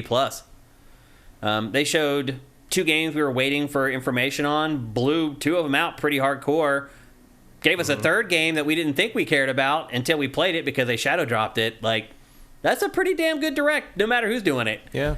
And then a couple smaller things to kind of finish it off. So, yeah, I'll give it a B+. I thought it was pretty good. Still want to leave some room for improvement because there is going to be improvement as some of these big studios. I mean, they're probably going to do a whole Direct just for Starfield. Be my guess. I would be shocked if they didn't. So big stuff. At the very least, like a big Starfield blowout, and then like a couple of smaller things coming in the summer or something. Yep. The timing of this is interesting too. This Direct launches, and then like the next day or two later, we find out that everyone's bailing on E3.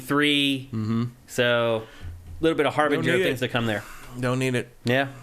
So there you go. That like when you can reach the same number of people with that Direct just on a random day in January. Yeah. Why? Why not? Yeah, why would you do it? Why would you spend the money?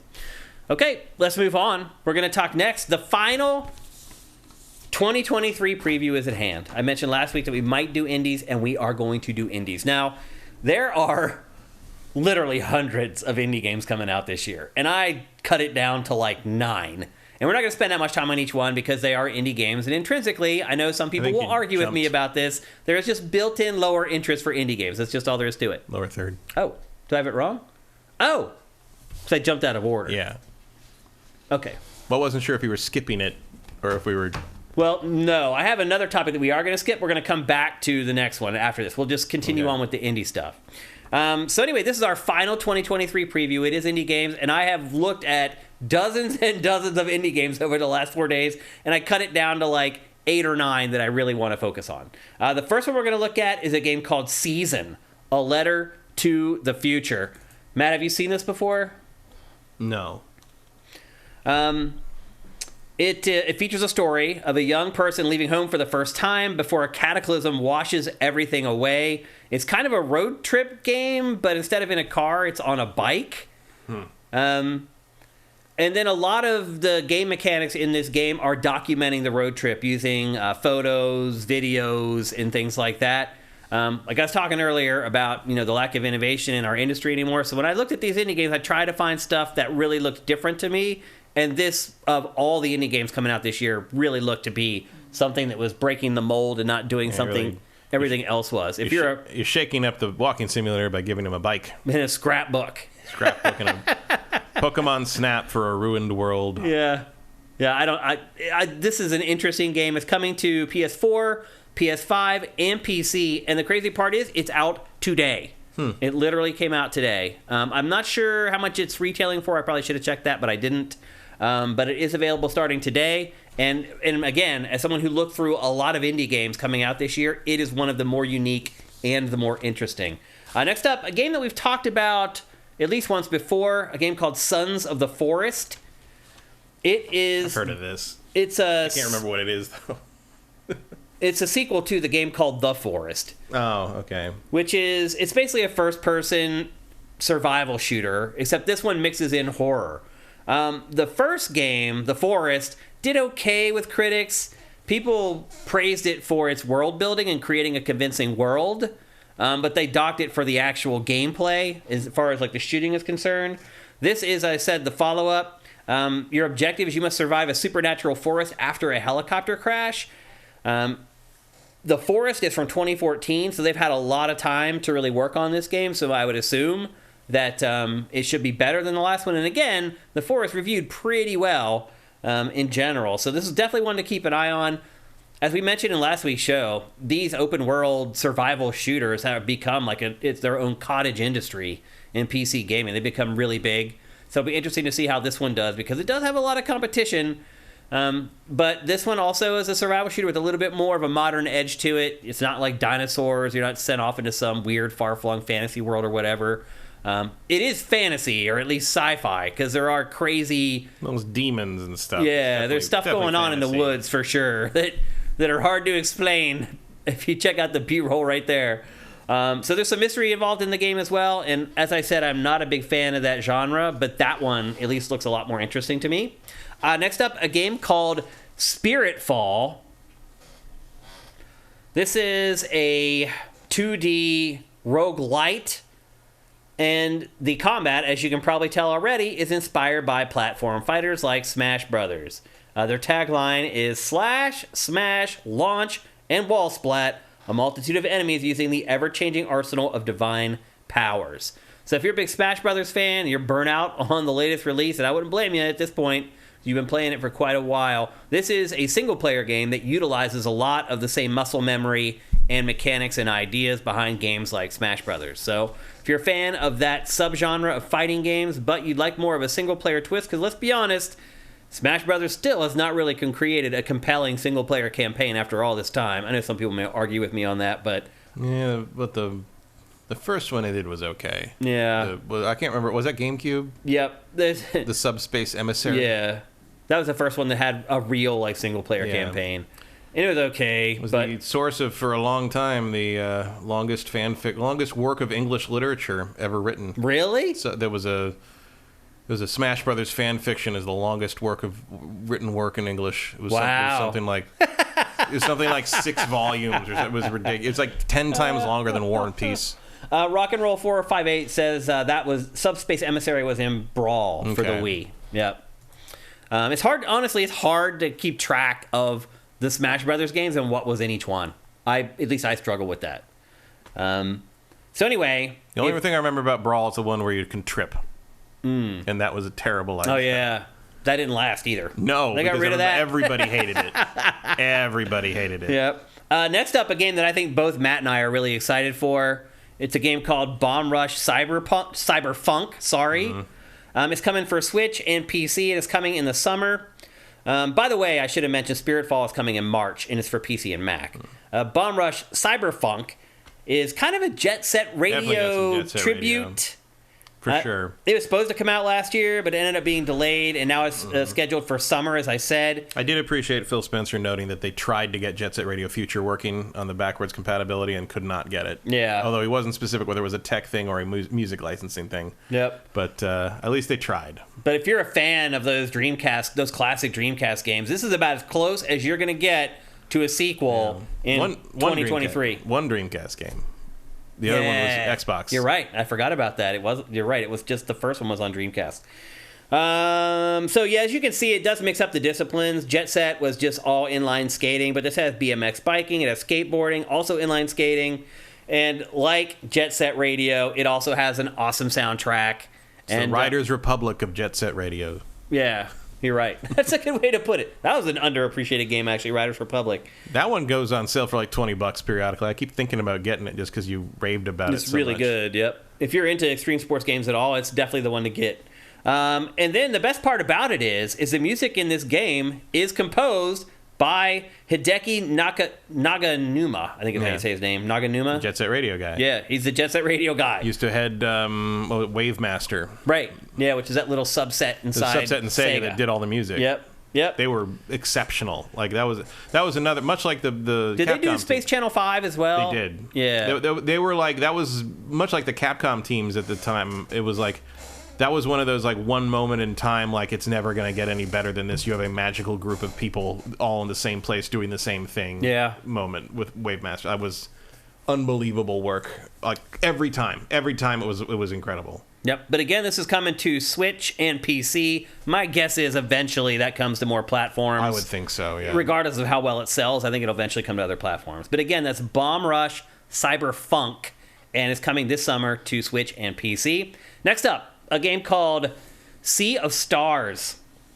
This is coming to Mac, Switch, PlayStation 4 and 5, and PC. It's coming in the middle of the year. It is a prequel to The Messenger. Do you remember that game, Matt? Yeah. It's set in the same location, but it's thousands of years earlier. So it's kind of like a mega prequel, ultra prequel. Yeah. I backed this on Kickstarter. Oh, you did? It turned out. It was finally coming out. I forgot about that, but I did do that. It's kind of like a Chrono Trigger style JRPG. Yeah, it's definitely inspired by Chrono Trigger, Secret of Evermore kind of thing. With the objective of trying to take the tedium out of those games, which a lot of people have complained about in the past. An admirable goal. Yep. It centers around two heroes named Valerie and Zale, who use the power of the sun and moon to fight against an alchemist. It's an equal mix of puzzle solving and turn-based combat. Again, it's a JRPG, so no surprise there. And players can control up to 6 characters. As I said, it's inspired by other games like Breath of Fire is very similar, and Chrono Trigger.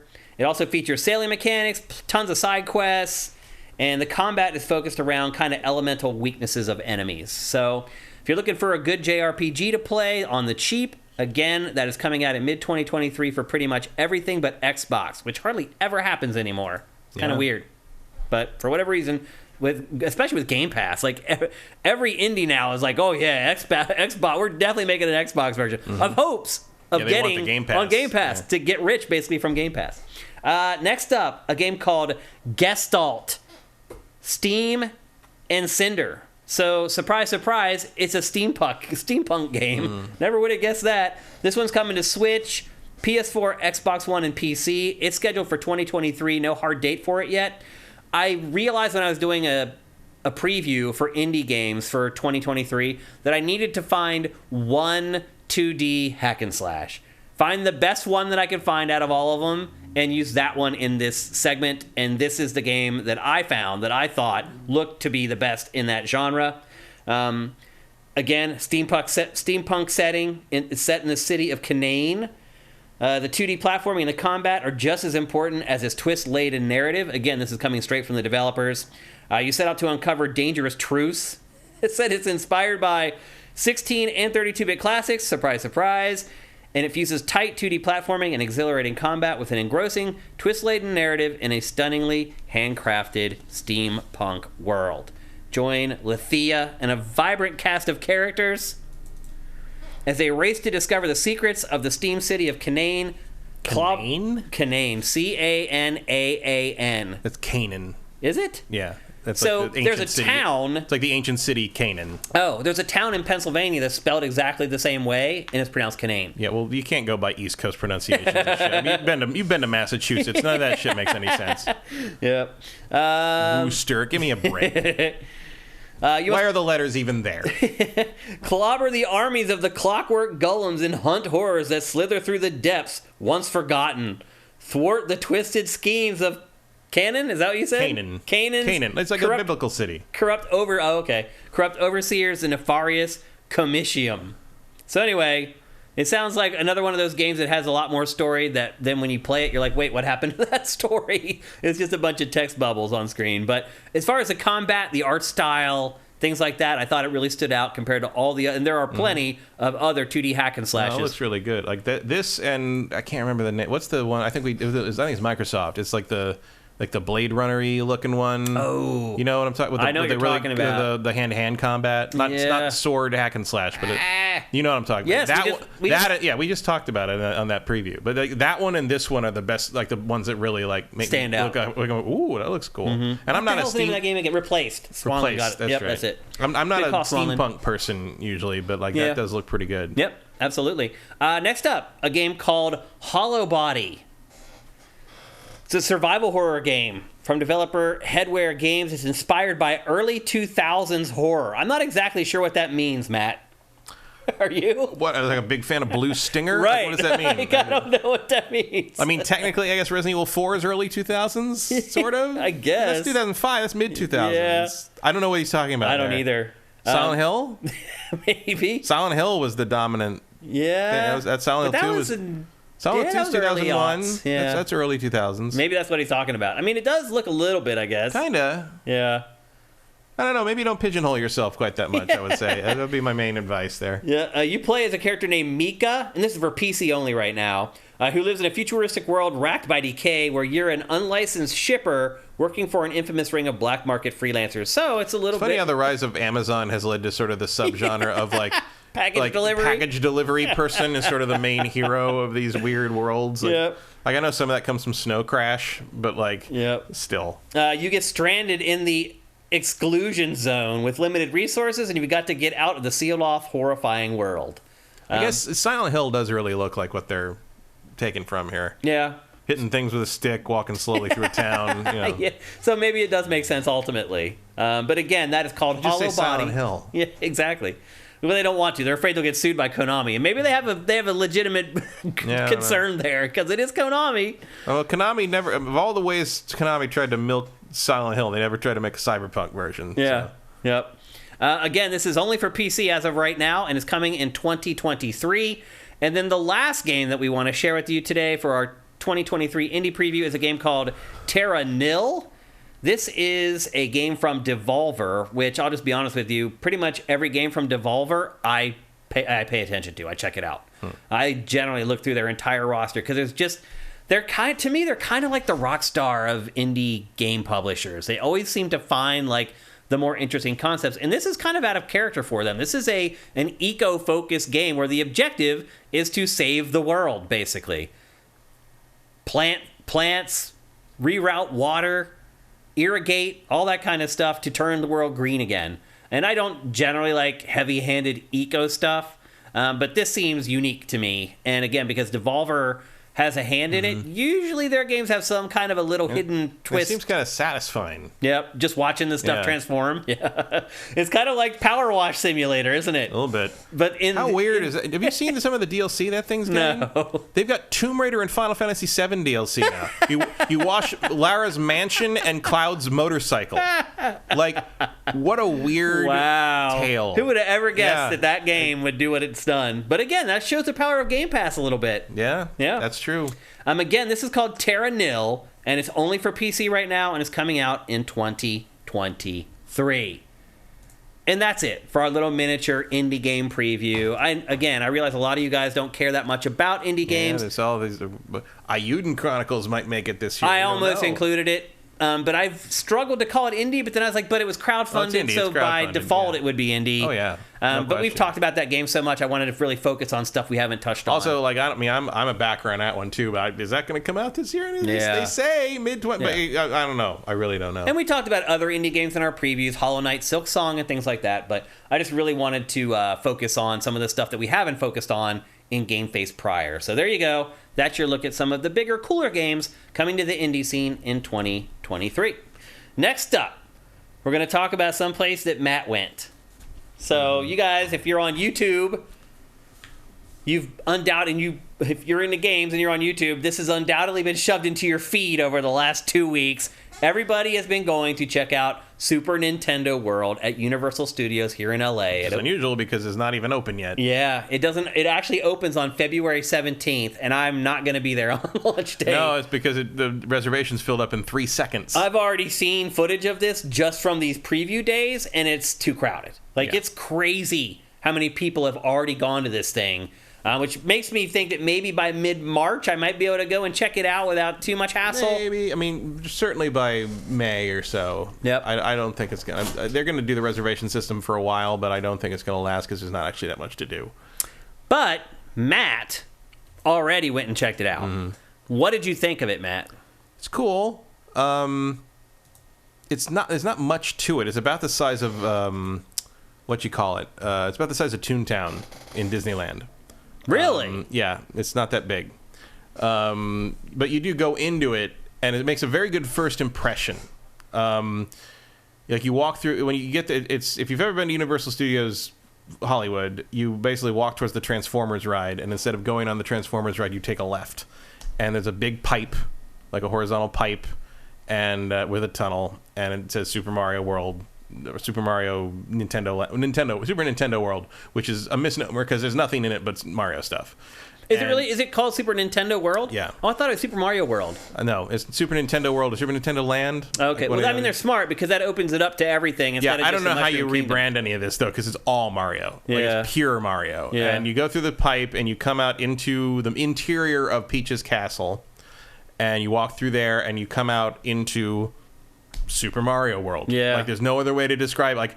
You're in a fully contained sort of loop, like circular area, and it's divided up into about 7 or 8 panels, and each panel is a different kind of environment of a Mario world. And like there's there's the stacked like rectangular ground blocks of like Mario World, and there's the desert with the wiggly cactus guys, and there's Yoshi running around a tree, and there's all like it's just everything you can think of Mario related is there. Looking around Bowser's castle, all this, and there's coins everywhere, and they all spin, and everything's moving, and it's remarkable. Don't you get like a wristband when you go in? You will. We didn't. Oh, okay. But I was there for an employee preview thing. Gotcha. But yeah, there will be a wristband that kind of has an electronic thing. Because when I say there's not much to do, there's 3 things to do in the land, really. There's the ride, which is Mario Kart. There's a cafe, like a little cafe with Mario-themed food, which we didn't get to try because they only have sit-down service there, and you can't get anything to go. And that filled up instantly in the morning. So, basically, if you weren't one of the people that got reservations for the rest of the day, you didn't get to eat in the cafe, in Toad's Cafe. Man. Which is like... What world are you in that you don't give a takeaway option for that? Because that is obviously going to fill up. It's a table. Yeah, what the hell? That's weird. Absolutely ridiculous. Vincent says you can buy the wristband. I didn't see the wristband on sale. Or I might not have been paying attention. I don't know. I saw that, the wristbands, once you get one, there's all these things there that you can interact with, right? Yeah, that's the third thing, is there's little mini games everywhere. And so you go, little touch screens. And so you go in and, you have your wristband, and you do the little thing, and you complete it. And if you complete it, you get a key. And I think if you get 3 keys, you get to do a boss game of some kind. Now, they said that I think the bands also work as amiibo? Maybe. I think you can take them back and put them on the reader on your Switch, and it actually... I would not surprise me if there was some kind of connection there, yeah. But you said there's only one ride? Yeah, there's just Mario Kart. There may be a second, I think a Yoshi ride they were talking about putting in later, but right now it's just Mario Kart. Wow. And I will say this, the line was about 90 minutes, maybe less than to ride the Mario Kart ride the Mario Kart. That's where we just beeline there and did that.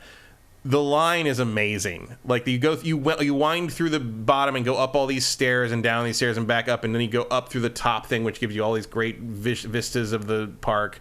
And then you go into Bowser's mouth, into his castle, and see all his stuff. And there's a big statue of him, and you go through his laboratory where he's designing the carts and stuff. Uh-huh. And there's holographic boos that fly around, and the little fire.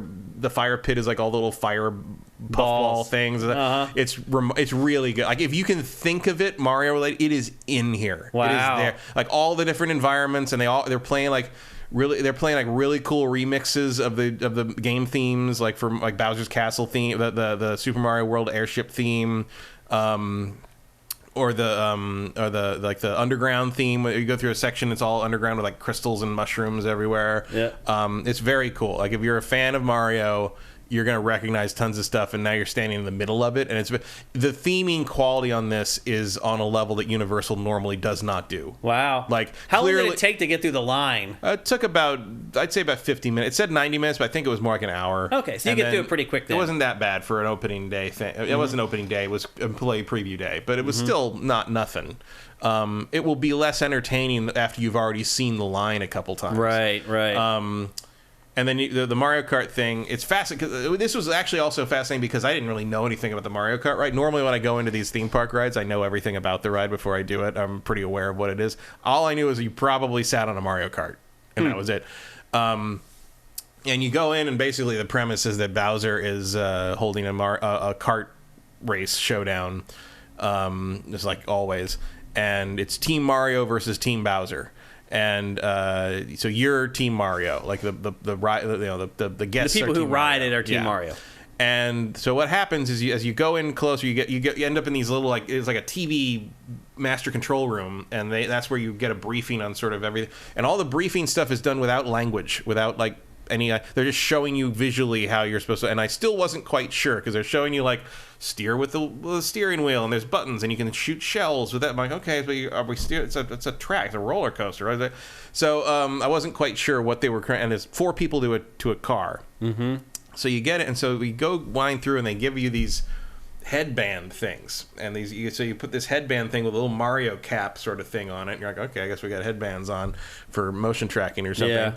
And then when you get in the vehicle, there are visors with big shields on them that you plug in, like you magnetically. Almost like a COVID shield that some of the old people wear. It looks like a COVID shield, yeah, but it's an AR screen. Oh, wow. So you plug it into the top of your visor thing, and so now what it is when you so the you can shoot shells, and it shoots them where you're looking. Oh. So the ride is you're on a track, and it's sort of like Astro Blasters or like the Spider-Man ride, in the sense that like it's a shooting gallery, mm-hmm. and so you go along on a track in a. So you're not really racing and steering, or you can steer. Like it pops up little arrows in the AR thing, and everybody in the car has to turn that direction. Oh, okay. And if you get hit by things, it'll spin. Like it does if you get hit by a shell in the like game in Mario Kart. Yeah.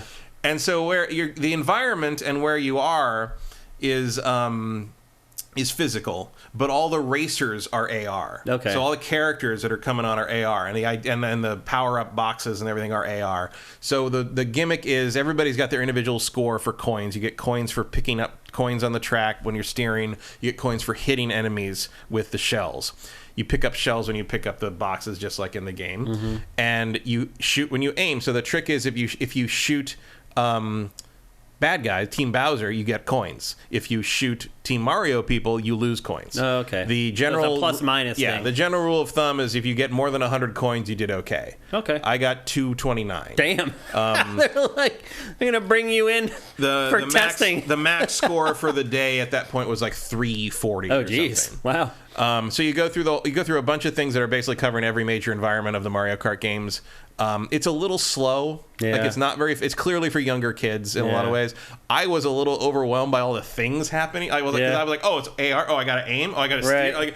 It's clearly something that I think you'd get better at by practicing, or maybe I'm just probably your second time you double your score. Oh, probably up there, yeah. Yeah. And like you have to get used to the idea that it's only where you look that something's happening, and then but going through all this stuff is pretty cool. And then the big finale, of course, is Rainbow Road, and that looks amazing. Like it's fun. I wish it was faster. I wish it was a little more interactive, because like the steering doesn't actually really do a whole lot. Was it worth the 50-minute wait? No. Yeah, that's what I figured. But for once, yeah. Like would I wait 50 minutes again? Probably not. Would you go back to Super Nintendo World again? No, but I would consider it like a worthy inclusion to a day at Universal. I've seen the video footage. You come out of the tunnel, and then it's just like a square, and that's pretty much it, right? That's it. Yeah. It's in the middle, it's and kind of disappointing. It's really cool. When it looks awesome in person. Like when you see it in person, you're like, oh wow, like they did it up. But it's so small. It is small. But like especially when you have like the Harry Potter world that's to compare it to. But also Harry Potter World is bigger, but Harry Potter World's empty. Is it? Like, there's not much in there. Like there's the ride. Are people not going in there anymore? They are. I don't mean it's empty and that there's nobody in there. I mean there's not much to do. There's a lot of There's there's a couple shops and the wand thing and the 2 rides in back. Mm-hmm. And the bar and the restaurant. That's still a lot more than Nintendo. Yeah, World, but there's not much else. They restaurant. They have a restaurant and the wand shop, and the one roller coaster and the Fantastic Voyage Journey thing, whatever, and like a little stage where people perform stuff. Super Nintendo Land pretty much has the same thing. Like they only have one ride, but they'll probably have another one eventually. They have a restaurant. And they have a gift shop that you couldn't get any food from. No, they have a gift shop. You come out through the one. How's the gift shop? Really? It's tons of Mario stuff. That's disappointing. It's tons and tons of Mario stuff. I don't care about Mario. Yeah.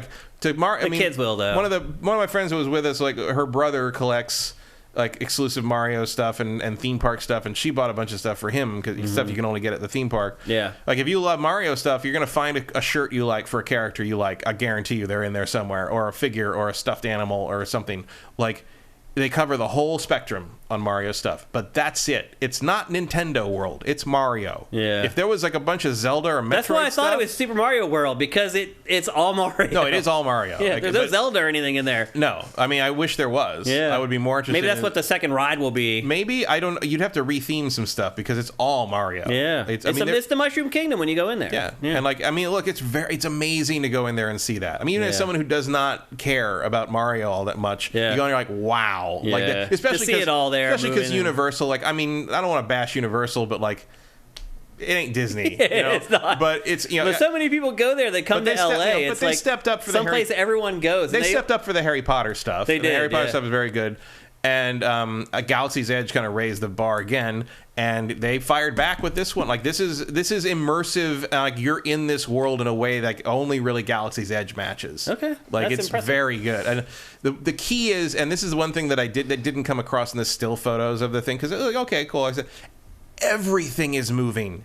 Like the whole land is so kinetic. Like I've seen footage of moving it. and happening. Like when you walk out of that tunnel, it's just stuff going everywhere. Yeah. The thwomps dropping and shooting steam out when they land, and like there's the kids running around, jumping up and hitting blocks that are like ding ding, ding. Like it's all there. That's like right cool. in front. It's cool. Like it's really cool. And but not where somebody's traveling from like New York out to here to go to it. Well, I mean, if you travel from New York out to here, you'd spend one. I mean, you can do the entire Universal Studios Hollywood Park in half a day. You can easily. Well, I have multiple times ridden every ride in the park in an afternoon. Yeah, and then we're like, okay, we're done. Let's go. Everybody who visits me here goes there, and then they always come back and they're like, it kind of sucked. Yeah, and I'm like, I told you it kind of sucked. But it's also kind of fun. You can just go for a day and do some stuff. Get sunburned. Get sunburned. Eat some overpriced food. And it was a little, it was kind of a half day for us because Jurassic World was closed and like a bunch of stuff was being, and it was a little crowded because there were people there going to the Nintendo thing, but you had to go in at a certain time. So there was more people in the park than normal because they're waiting for their time. So this part's like, oh, you want to go to Transformers? Sure, Transformers. What's the wait on Transformers? 60 minutes. Fuck that. Like, I will not wait more than 20 minutes for most of the rides at Universal. No way. It's not worth it. It was also very cold. Yeah. It was like 50 degrees. It's still cold here. This winter won't leave LA. It's pretty crazy. It's we were on the tram and it was freezing.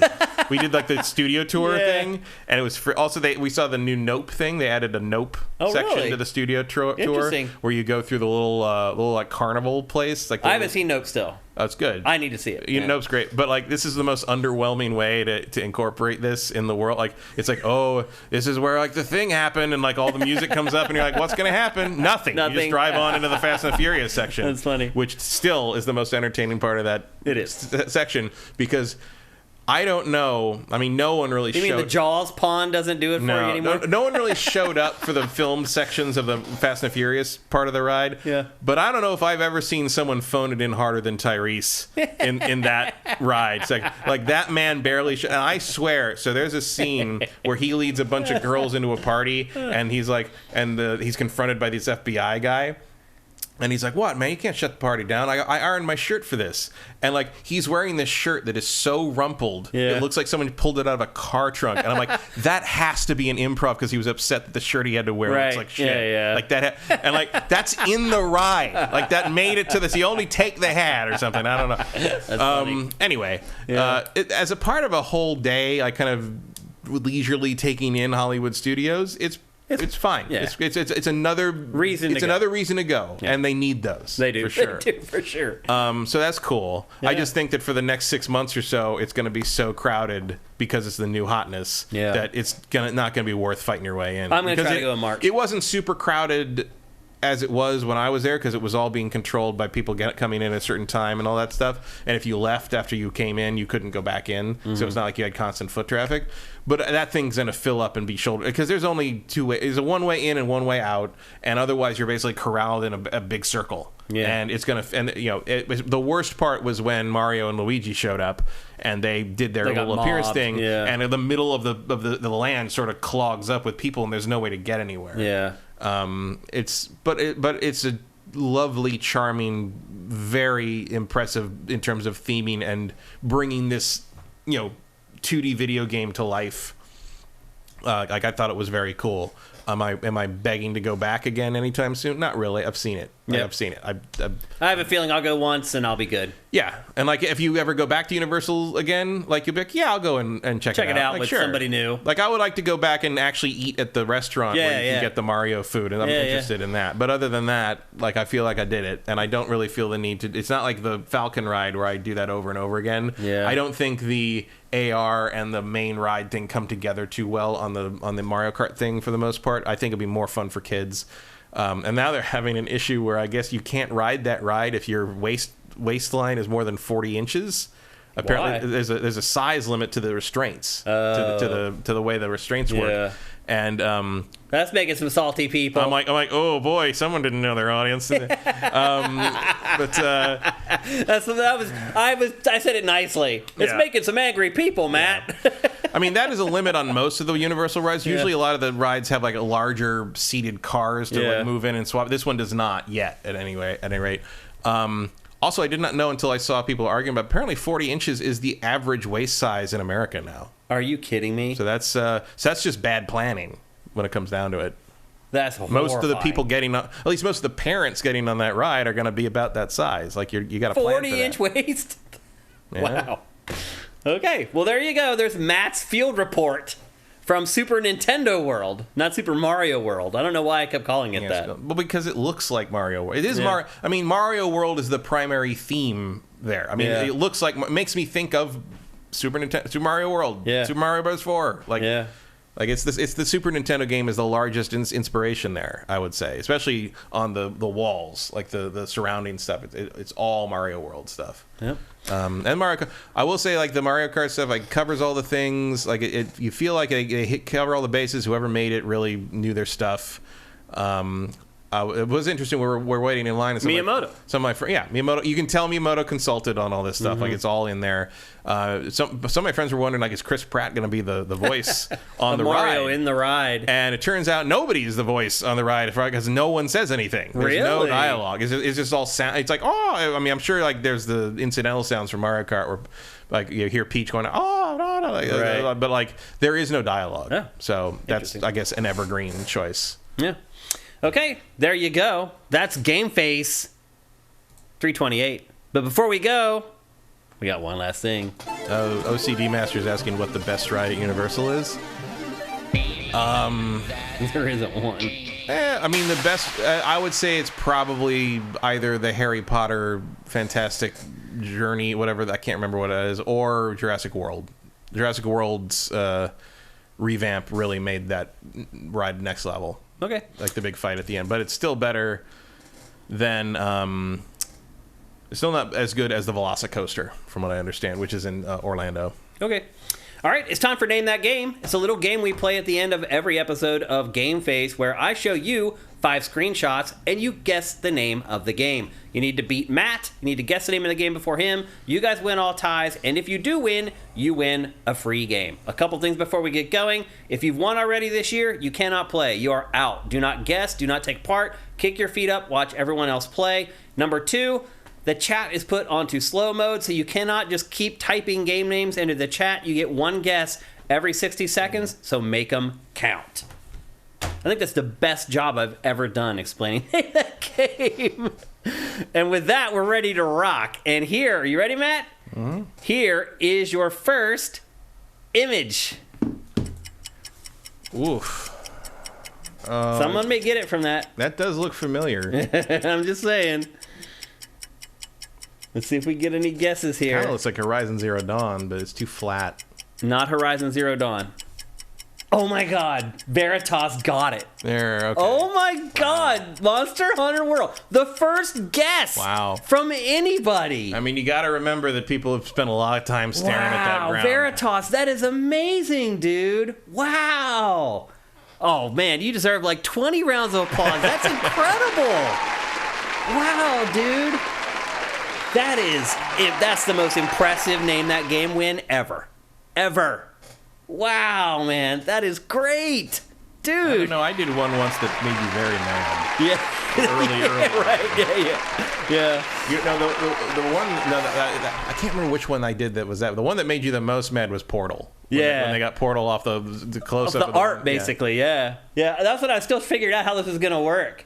Swallowin says you may have to end with the floor textures. I mean, that's insane, dude, that you got that. You play a game long enough, you're staring at the ground texture for a long time. You do, but I mean, it changes constantly. That is impressive, man. Great job, man. Here's the rest of them. Someone says, can we do another round? This is all I have. I only do one per episode. Yeah, he's not just pulling these from a hat. Yeah, I have to actually do pre-production on this. Here's the second image. Oh, yeah. Although I might have almost gone Xenoblade Chronicles X. There's a lot of games it could have been. That looks like a bunch of weird alien world things. Yep, it could have been a bunch of games. Here's the third one.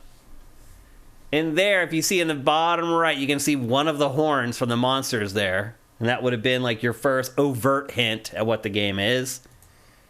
Here's the fourth one. And you can see an actual monster there on the left. It's like Club Tail. And I think the trees may have given it away for people who really played it. And then here is the fifth one, which if you didn't get it at this point, you didn't play Monster Hunter World. Yeah. It actually shows a creature there. But man, congratulations. That is awesome. Once again, I'll give you another round of applause because that was just amazing, man. Veritas says, I have over 1,000 hours in Monster Hunter World. That is incredible, Veritas. That's amazing. Congrats, man. That's really good. So send us a DM here on Twitch. You can send me a DM on Twitter at Dinfire. You can send Sifted a DM on Twitter at Sifted Games. You can hit me up on the site at Shane. However, you want to get at me, just let me know, and we'll get you your free code for your free game. Congratulations once again. Amazing, amazing job. We actually, since you solved that so quickly, well, we'll answer one or two questions. We're already at time, but we'll answer one or two before we go. Let's see. What do you got for us, guys? The Legacy, who just won, name that game. What's your take on James Gunn DCU Chapter 1 announcement? Matt and I talked about this right before we went live with the show. We were talking about it for like 10 minutes. Do you want to give your quick synopsis of how you feel about it? Sure. Like, look, you give me a good Superman movie, I'm on board, but like I don't think I'm most concerned. I think about two things. First, I don't see the point of an Amanda Waller movie. I don't see the point of the creature, the animated thing you talked about. Like those feel like side projects that need to exist during a like successful cinematic universe. Like you don't start with that.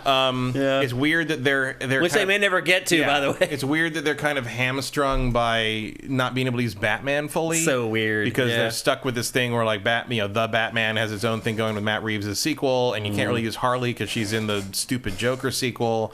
And you're just sort of stuck doing, so now we're going to talk about a Booster Gold movie. Great. Really? Okay. I haven't remarked yet on your Grimlock shirt, by the way, which is just amazing. I mean, look, James Gunn himself has turned a bunch of D-list characters into household names with Guardians of the Galaxy, so it can be done. I wonder how much longer you have, how many more, team of unknown misfits, assholes, forced to form a team and then bond by Act 3 because they all allow themselves to be vulnerable in their shared trauma movies you really have in you, because that's basically Guardians. It's also what his Suicide Squad was. It's clearly what that monster thing, animated thing was. Also, they did a short of that in the DC Blue Ribbon or the Warner Brothers Blue Ribbon Animation Prestige short things, and that they did one of that property. I can't even remember what it creature. Something like that. I can't remember what it was, but like that's how bad it tanked. Like no one cared. Like it's a tall order. But like I guess Gal Gadot's going to continue as Wonder Woman, and Momoa's going to keep being Aquaman, and maybe Ezra Miller will continue to be Flash, depending if they get their act together. And they seem very optimistic about that. I'm like, okay, that's a weird hill to die on for this actor who maybe kidnapped someone.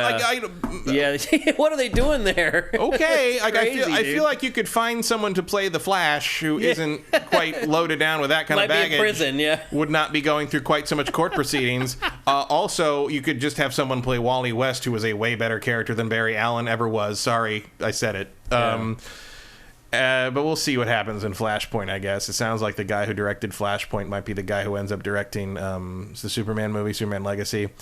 It's interesting that some people have been upset with Gunn for writing so much stuff himself in Chapter 1. I'm like, well, look, I get that you're upset that maybe he didn't open it up to more people or more voices or more diverse writers, but at this point, just bring it all in and get it done. Let him do it. I would say let him do it too. Yeah, I'm sure James Gunn has a decent Superman story in him somewhere. The guy who wrote that Guardians Holiday special has a good Superman story in him, I think he's proven himself. I wouldn't question him at all. No, but I think it's an uphill battle.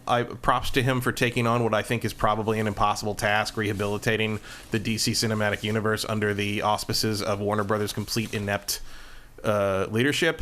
I think it's fascinating that the reason we're even here in the first place is because Warner Brothers suits basically panicked over the end of the Harry Potter series and realized they needed another killer IP blockbuster franchise, so they rushed DC into production to compete with the MCU and gave it to the worst imaginable person to make a Superman movie, Zack Snyder, who does not understand the character on a level that is almost impressive. He's probably got a good Batman movie in him, but he is not the person to give Superman to, and we proved that over and over again. So it's good luck to him. I think it's in the best hands he could possibly. I mean, it was good news. I think it was good news for DC. In terms of the fans. people who'd be willing to take the job, James Gunn is about as good as it gets. The other issue that I have, and it's not anything to do with him, it's just that he said that the model seems to be they come up with the idea and they pitch it to Warner Brothers basically and have them give them the money for that. That feels way too at the mercy of idiots for me. It feels like you could have a plans laid out and then you pitch one of the things in the middle of the plan and the suits say no, and now what do you do? Yeah. It does not feel like he has control in the way Feige has control. And true, Feige only has control because he had such success in the early parts and before Disney even bought them. But I don't know. I feel like it'd be easy for some idiot who graduated with a nepotistic marketing degree to short-circuit this despite James Gunn's best efforts, and we'll see if that happens. I just hope we get the first good Superman movie in 40 years would be worth it all on its own, probably. So we'll see. I don't know. Maybe we'll get some good animation out of it because James Gunn does, value animation and thinks animation is a valid storytelling medium. Yeah. So that would be great to have kind of the DC animation has been killing it over Marvel for many, many years anyway. But it would be nice to see that department sort of revamped because they've been working on shoestrings for years and it's begun to show. So we'll see. It's just such a weird situation to find yourself in, and it's hard to know where the... It should be a license to print money. It should be. It's hard to know where the expectations fall. There's people that are saying well, it's fine because Iron Man was C-list when Iron Man came out, and that's true. Iron Man was a C-list character that no one cared about for most of our lives. But I liked him, but I always liked Iron Man. I always played him in the Capcom fighting games that he was in. He's a cool idea. The power armor suit is a cool idea, just inherently. But he was no one. He was all the Avengers were nothing for our entire. They were also Rands. It was mutants and Spider-Man. That was it. Yeah. And they didn't even know. They had so little idea what to do with the Avengers at one point. They killed them all off and had Jim Lee and Rob Liefeld reboot them, for God's sake. Yep. And go back and read the Rob Liefeld Captain America if you want to really torture yourself. Good God. We got to wrap this up. Yeah, but expectations have changed because one of the things that Iron Man and the early MCU had going for it was no one had any expectations for it. No one expected anything out of it. It came out of nowhere, And all of a sudden, I couldn't believe it when people told me how good it was. No, and I went and saw it, and I was like, oh, you're right. I very specifically remember that opening where he gets bombed and the hood gets pulled off and it cuts to Iron Man. I'm like, holy shit, I'm invested in an Iron Man movie. What the... But good. Now it's the bar is up here now, and you have to deliver what audiences expect, and DC hasn't been able to do that. And the counter here is that James Gunn has been able to do that multiple times. So we'll see in a couple years or more. I don't know if they're going to stick to that 2025 Superman release date, but 2 years is not a long time to make a movie that big. Yeah, it's not. Yep. Didn't work out too well for Rise of Skywalker. I'm just saying. I'm saying get it right rather than get it out. I'd agree. Yep. Okay. Unfortunately, that's going to have to stop there. We can't answer any more questions. We're already way over time. Thanks to everyone who got the questions in. I'm sorry. Don't ask me about superhero movies. Yeah, I knew it. I knew when I chose that question, I knew what was going to happen. But anyway, first of all, thank you to our sponsor, LS Cream. LS Cream, by the way, is a double gold winner for its original taste at the New York Wine and Spirits International Competition. I had no idea, but well deserved. If you enjoy drinking and if you enjoy drinks like Bailey's, you should definitely check out LS Cream. Head to creamls.com. There's everything there, all the information on the drink. There's a store locator. You can find it anywhere. Support sifters, support gamers. LS Cream, made by a sifter, made by a gamer. And it will definitely change the coffee game if you put it in the coffee. That's right. I mean, yeah, you can mix it with tons of stuff. Mix it with anything. Yeah, it's really good. Well, not any. I wouldn't put it in a margarita, but like that would be interesting. That'd be a little weird. But like anything that's like going for like non-fruity sweet. If you're going for more, you make espresso martinis. Yeah, all kinds of fun stuff. So that's it for GameFace. If you're listening to this show out on any of the podcast services, and it's everywhere, and you want to support us, head to patreon.com/sifted. That's SIFTD without the E. You can pledge whatever you want. But if you pledge at $4 or more, you get all our content at least 4 days early. In the case of Pactor Factor, you get it a week early. And another thing to remember, too, is that if you are a patron, you do not have to watch ads. So we get people who complain sometimes on YouTube that we run ads on our show. By the way, we only run an ad. The most frequent we ever get with ads is 1 every 12 minutes. And we still have people who complain. It's like, I don't know about you, Matt, but like every YouTube video I watch, within the first 45 seconds of that video, there's an ad. Because they know people will start watching it and they'll close out and they want to get that ad. We don't do any of that stuff. So people who are giving us crap about our ad frequency, come on, man. Do you watch any other content on YouTube? And two, if it bothers you that much, head to patreon.com/sifted and pledge, and you get an ad-free version of our shows. So on behalf of Matt and our other co-host Luna, I'm Shane. We'll be back here next Tuesday at 1 p.m. Pacific, 4 p.m. Eastern. GameFace is up and out.